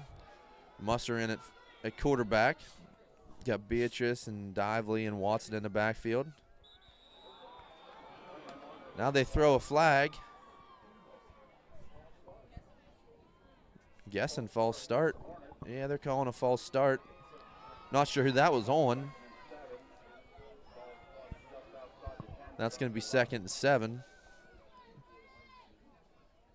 The umpire made the call on that one, so he was right over the ball. It must have been someone down inside. It wasn't the play clock. They stay in the same formation, that same power set, double tight. 2 running backs to the right, 1 to the left. Musser at quarterback.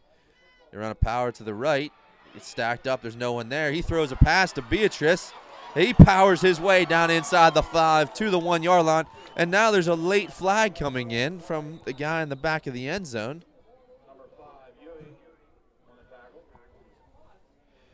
We had a relatively flag-free first half. Now the flags are coming out like crazy. This is coming in the area of maybe a face mask or something, possibly. Personal foul, targeting on the Dragons.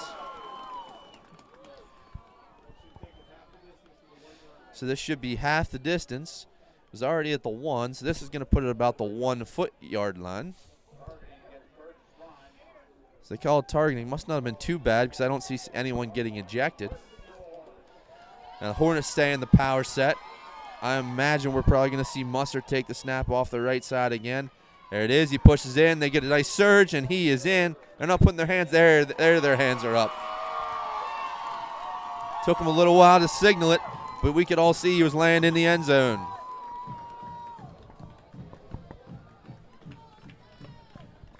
So that's going to make it 25-21 Hornets right now. Looks like they're sending in or leaving the offense in, the regular offense. It's 25-21, so they're up 4. 2 points make them up 6, and then that's a touchdown difference.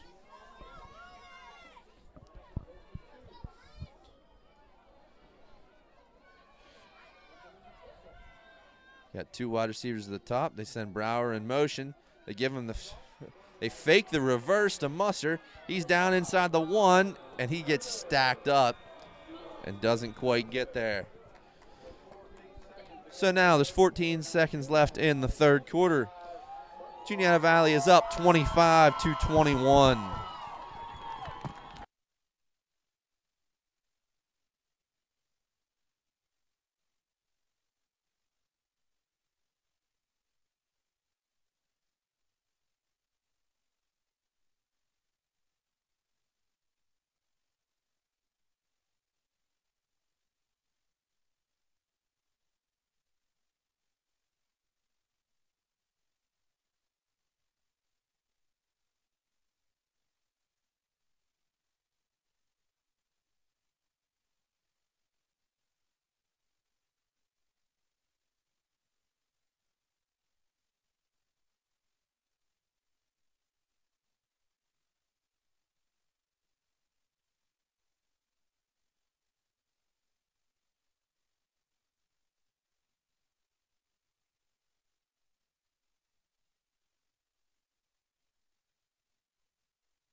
So Jefferson Hill lines up to do the kicking. 14 seconds left in the third quarter. Football is a game of momentum changes, especially in high school football. Hornets were down 21-6 with just a little bit left in the second quarter. Now they are up. Bad decision by the Dragons. Return man, he cannot pick the ball up. So after all that, they're going to start inside their 10-yard line. I'm not so sure what he was doing on that. He was back. He let it roll past him. Then it took him about 2 or 3 chances to pick it up. And by the time he finally picked it up, the Hornet defense was down there to make the tackle. So Purchase Line will start with the ball at their own 10-yard line.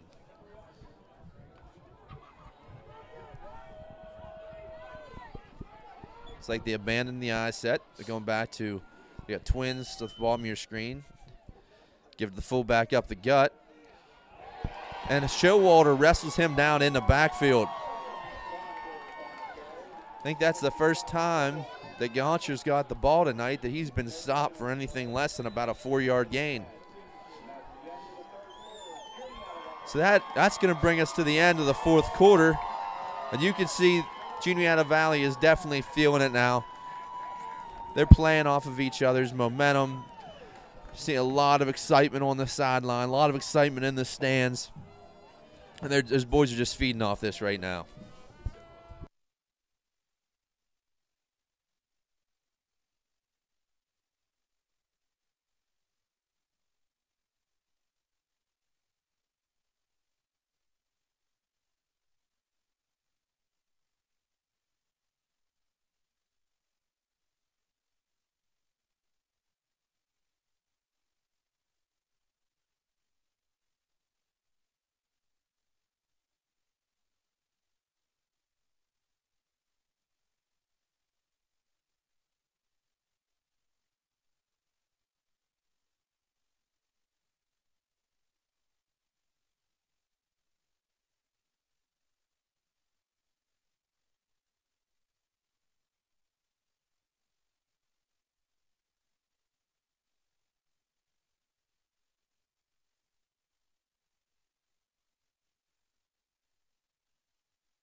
All right, so 2nd and 10 for the Dragons from their 10-yard line.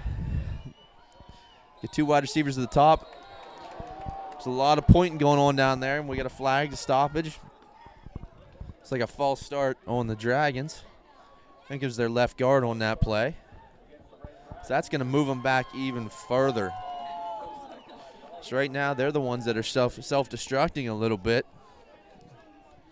They better answer quickly, or they're going to see their season and their chance at the District 6 championship slipping away.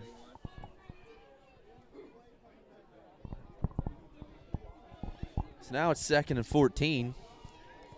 Get 2 wide receivers at the bottom of your screen. Slot back to the left. Fullback by himself. They give the slot back on the sweep. He breaks off the right side. He gets a good gain on that one. Out across the 15-yard line. That was Day on the carry again.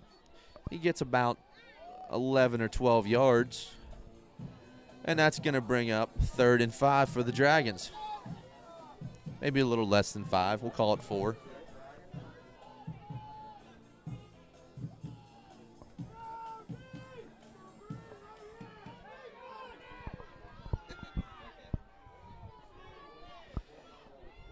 Come out with the wing and slot set, wing to the top of your screen.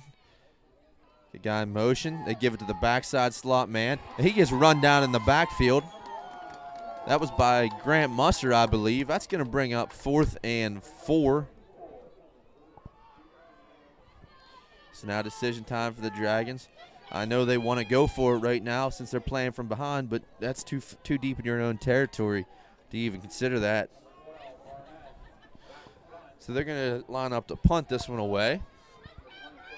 The ball is just outside of the 15-yard line, about the 16-yard line. It's a good snap. He gets the punt off. It's an end-over-end punt. Bounces about the 41.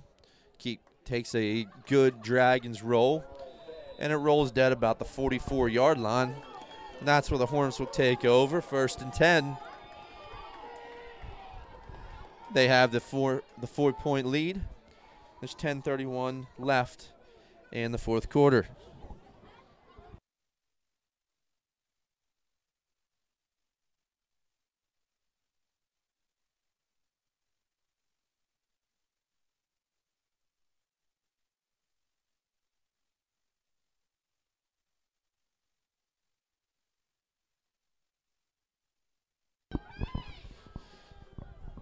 So 1st and 10 for the Hornets. We got 2 receivers to the bottom of your screen, 1 to the top, H-back and Musser to the left. Brower comes in jet motion. They fake it to him. They're taking a shot. Henser's got the defense beat. He's behind him. He breaks free, and he's down to about the 6-yard line. The Hornets just lulled the defense to sleep. That running game the last 2 series. They were not ready for that. Henser had about 5 yards on the defender on that play. Ball was just a little bit underthrown. He had to slow up a little bit. If he catches that in stride, that's 6. Now the Hornets are in business again inside the Dragon 10-yard line, down to about the 6.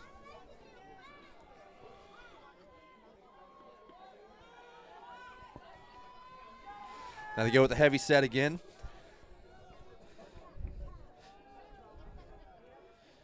Quarterback hands off to Beatrice. He powers ahead. He gets about a yard, maybe 2. He's down inside the 5 to about the 4-yard line, where it's going to be 2nd and goal from the 4.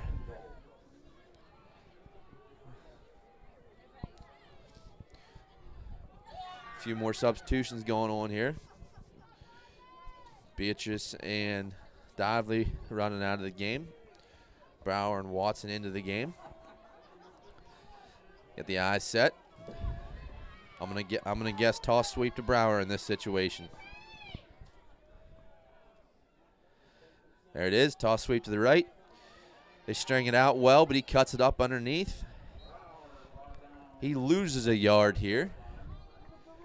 It's gonna bring up 3rd and goal from the 5-yard line.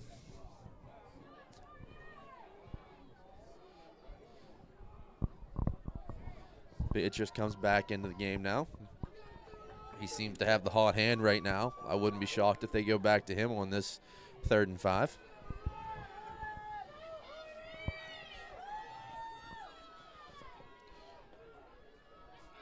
They have a tight double slot set here. Beatrice to the right of Rupert. Takes a snap. Rolls out. Musser is wide open right inside the end zone. They look at each other, they check, and it's a touchdown.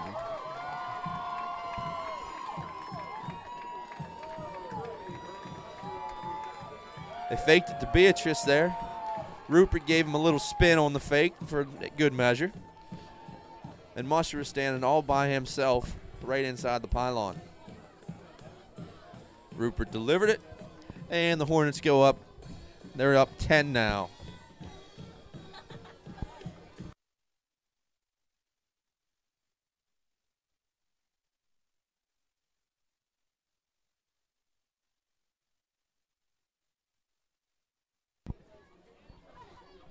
Keep the offense on the field for the point after try. We got a double slot formation this time. Shift to the I set. Give it to Brower, toss sweep to the right. He's looking to throw it, and that didn't really go anywhere. So now there's 8:29 left in the 4th quarter. Juniata Valley is now up 31-21. So if you remember, mid-2nd quarter, purchase line was up 21-6 on the Juniata Valley. That's now 25 unanswered points for the Hornets. They were down 2 scores. That was the first time that they were down in a playoff game this year. And they needed to respond quickly, and boy, have they ever. 25 unanswered points is exactly what you want.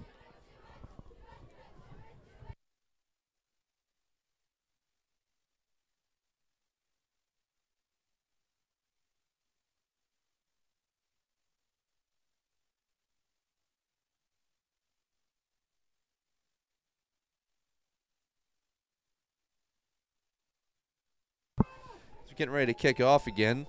Look down there in front of me. We have the Hornet and the Dragon cheerleaders doing a cheer together. It's been awesome all night. They've been working together, and at halftime, both bands played a song together as well. So in the spirit of high school sports, you love to see that type of sportsmanship from the two teams, especially two teams that really never see each other. I think the last time the Purchase Line and Juniata Valley played was in 2006. So Hill's ready to kick off. It's a low line drive kick. It's taken about the 19-yard line on the far side. And Andrew Ross is down on a nice tackle for the Hornets in the open field. So Purchase Line is going to have the ball right on the 30-yard line. It's on the right hash, and that's where they're going to start, 1st and 10.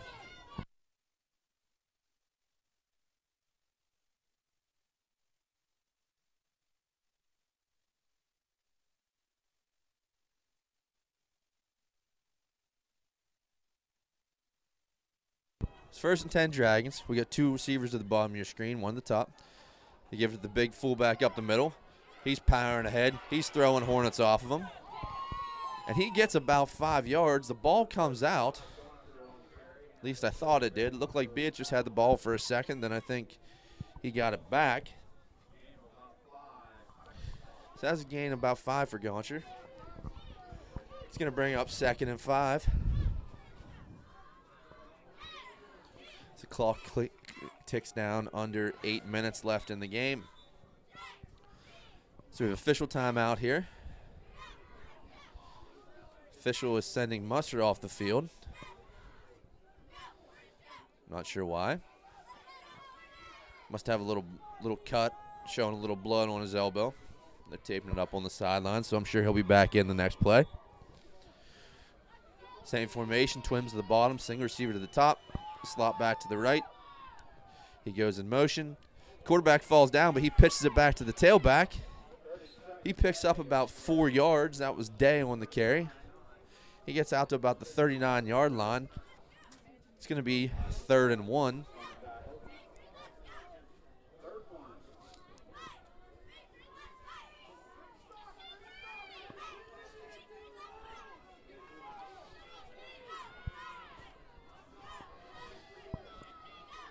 This time they come out in a tight double slot formation.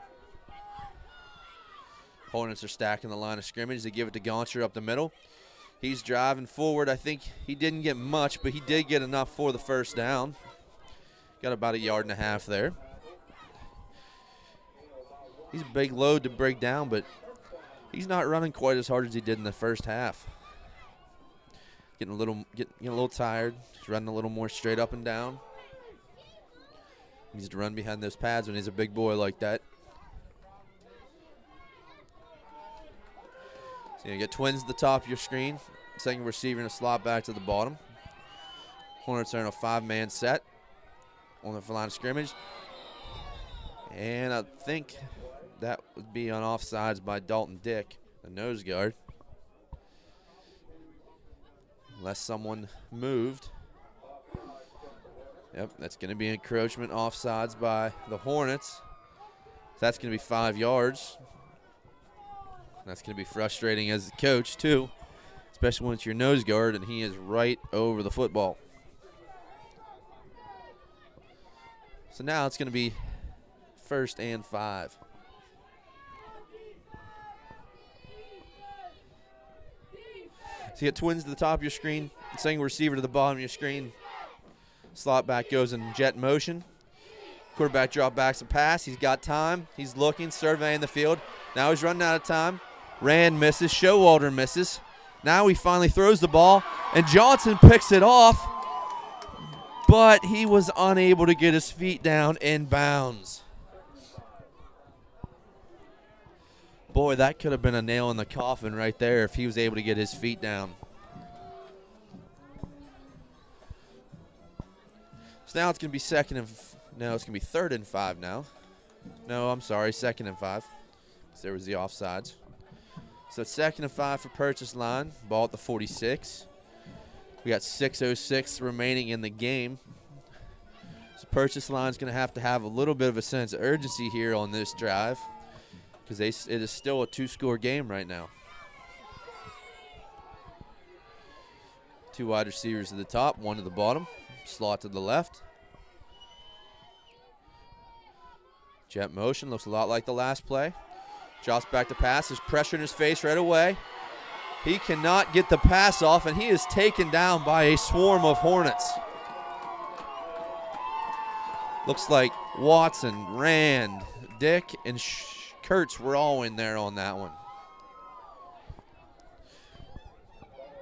So that's going to make it 3rd and 14 from the 38-yard line. And I'm going to say at this point in the game, this is probably 4-down territory for the Dragons because they're not so sure they're going to get the ball back again. So if you're them right now, you don't have to get this all in one. Get it close, get it to 4th and 5, 4th and manageable.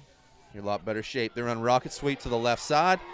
Beatrice is not fooled at all. He comes in and he drops him for a 2-yard loss. But I tell you what, every once in a while you can let a guy unblocked, but I would not let Ryan Beatrice unblock from the linebacker position if I'm Purchase Line. So now it's 4th and 15, call it 16. They have to get across the 50 to the 49-yard line. They leave the offense on the field here, assuming that they're just assuming that they got a score on this drive or this game is pretty much over. I said about getting it to 4th and manageable. This is not 4th and manageable. This is 4th and a prayer. So it's 4th and 16. Drops back to pass. Immediate pressure. He runs a tunnel screen to the wide receiver. And he breaks free. He got the first down, and he's got more. He is still running. He is down to the 31-yard line. That was a huge play right there for the Dragons. If they don't complete that, this game is pretty much over. So that was number 3. That was Melo Sanchez. I think that's the first time I said his name tonight. That was a nice catch and run on the tunnel screen. Purchase Line did a real nice job setting that up, too. Had some linemen downfield blocking. So now they get a tight double slot. One guy goes in motion. They give it to Goucher up the middle. And Isaac Watson is in the backfield immediately and on his back. And he stays down, hurt. So Watson was in there immediately, and he jumped on his back. At the Tribwise High School, He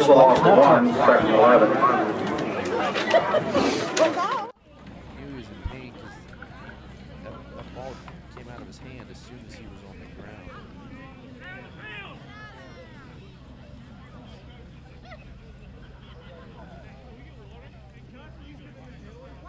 This would be a tough one. This would be a tough loss for the Dragons. Also notice they're also dealing without number 22 Josh Seister tonight. Saw he was their leading rusher earlier today. He was about a 1,300-yard rusher as a junior. So that's a lot of production to fill.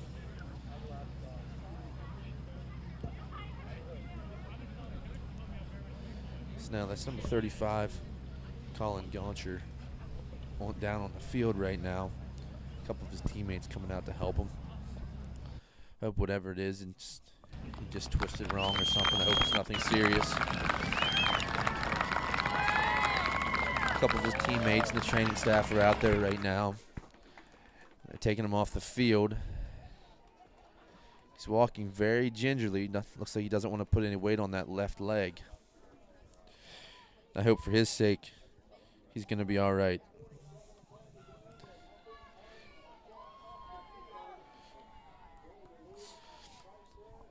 So still trying to get him off the field right now. There's not much time left in the game right now. We got 3:47 left in the fourth quarter. Clock obviously stops for the injury. Hornet defense is on the field. Dragons are right back out to line up for their next offensive play. 2nd and 11. Ball's at the 33-yard line on the right hash. A tight double slot, a fullback to the right of the quarterback. Drops back to pass. Pressure immediately. That's got to be intentional grounding. That has to be intentional grounding. That did not cross the line of scrimmage. I didn't see anyone there, and there it is. There's the flag. That one there is going to be a killer. That's going to be a spot foul. Yep, intentional grounding. It's going to be a spot foul and the loss of down. So that's going to put the ball back to almost the 50-yard line.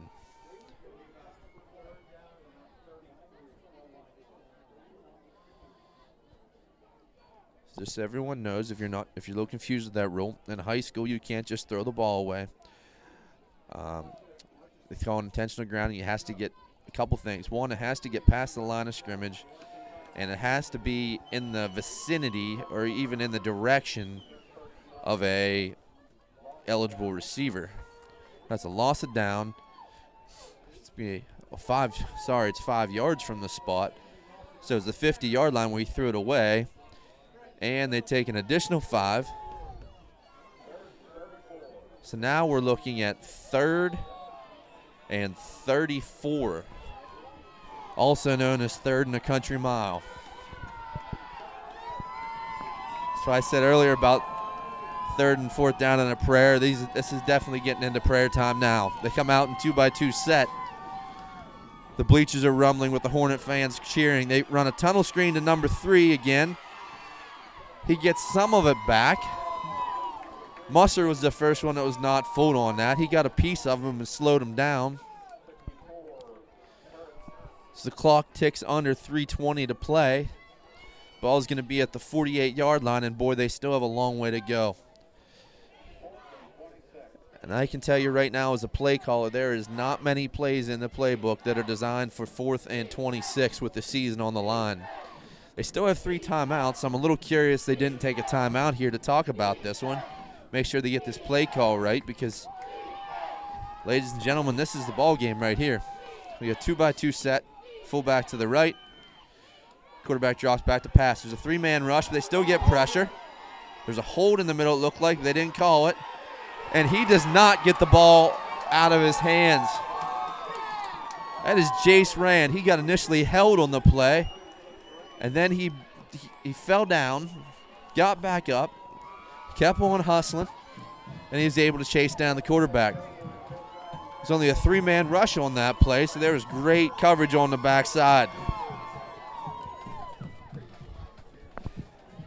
So there's 2:39 left on the clock now. That should pretty much do it for the Dragons.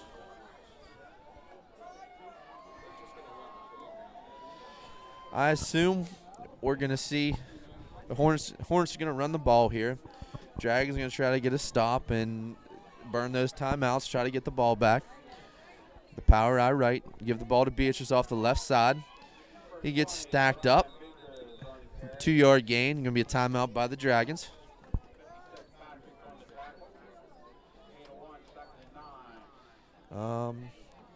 Okay. So Purchase Line chooses not to take a timeout after this. So the Hornets can let another 40 seconds run off the clock. I'm a little curious by the decision here, because they do still have all 3 timeouts left, and when you're down 10, you do have to get the ball back if you want to try to win the game. All right, so they're taking their time. Rupert's staring at the back judge. He's got the snap count. His hand goes up. So there's 10 seconds on the play clock. He starts the count. Under 5. Gives the ball to Brower. He gets just short of a first down. Now Purchase Line. Now they take a timeout. Now this is the trouble with not using the first down, or using the timeout on first down. And now it's 3rd and 1. And now you're pretty much, you got to sell out on this one, because 1 yard, you pick up 1 yard, this ball game is officially over. They can run it out then, even with 2 timeouts remaining. It's going to be 3rd and 1. There's 1:45 left in the clock. We definitely got to give credit to the Hornets, to the players, and their coaching staff after that kind of an ugly first quarter and a half, where they were down 21-6. They were able to fight back, and they scored 25 unanswered points to go up 31-21. That's what it takes in the playoffs here. You have to, fight through your adversity.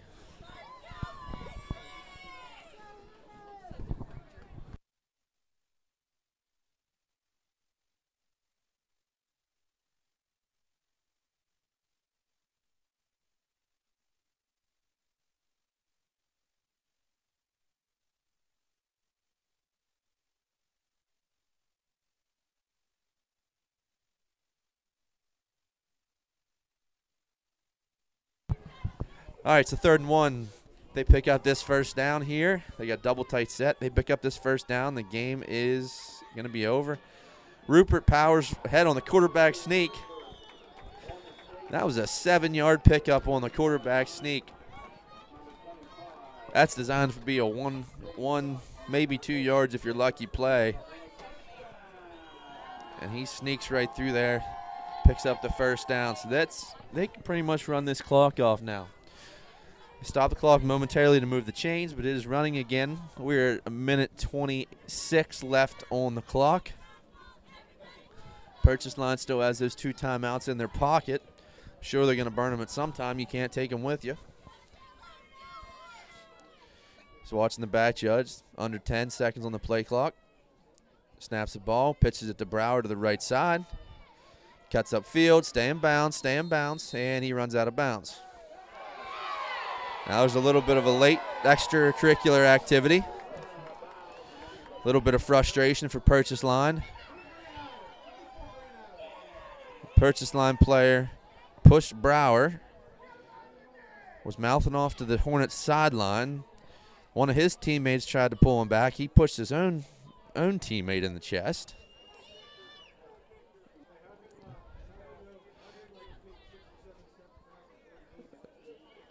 It's a personal foul. That's going to move the ball down inside the 10-yard line. Should take it to about, should be right around the 10-yard line here. About the 12 maybe. Be first down. See, the Hornets are signaling for the victory formation. And I tell you what, as a coach, this is the best formation and the best play call you could ever make. So Henser's lined up back deep. He's the safety man in case something crazy happens. Got Musser and Brower on either side of the quarterback. Make sure there's no bad snap. Rupert takes a step, takes a knee. Brower takes a knee along with him for good measure. Clock's going to be down under 50 seconds. Down to 48, 47. They are going to have to snap this one more time. Do want to say congratulations to Purchase Line on a well-fought game and on a good season to get to this point. I know it's never tough, but still good job getting to the semifinals. Now the clock's ticking down. There's still 20 seconds left on the clock, but this game is officially over. Huge congratulations to the Juniata Valley Hornets who fought back and battled their way back. The great comeback to win this game tonight and secure themselves a spot in the district championship game. District championship game should be Friday night at Mansion Park, where Juniata Valley will take on Bishop Guilfoyle Marauders for the district single A championship. I want to thank you all for tuning in tonight. I think this was the most people we had all season watching. We got over 500 online viewers. So thank you all for your support. And thank you for tuning in to Hornet TV. We'll see you next week.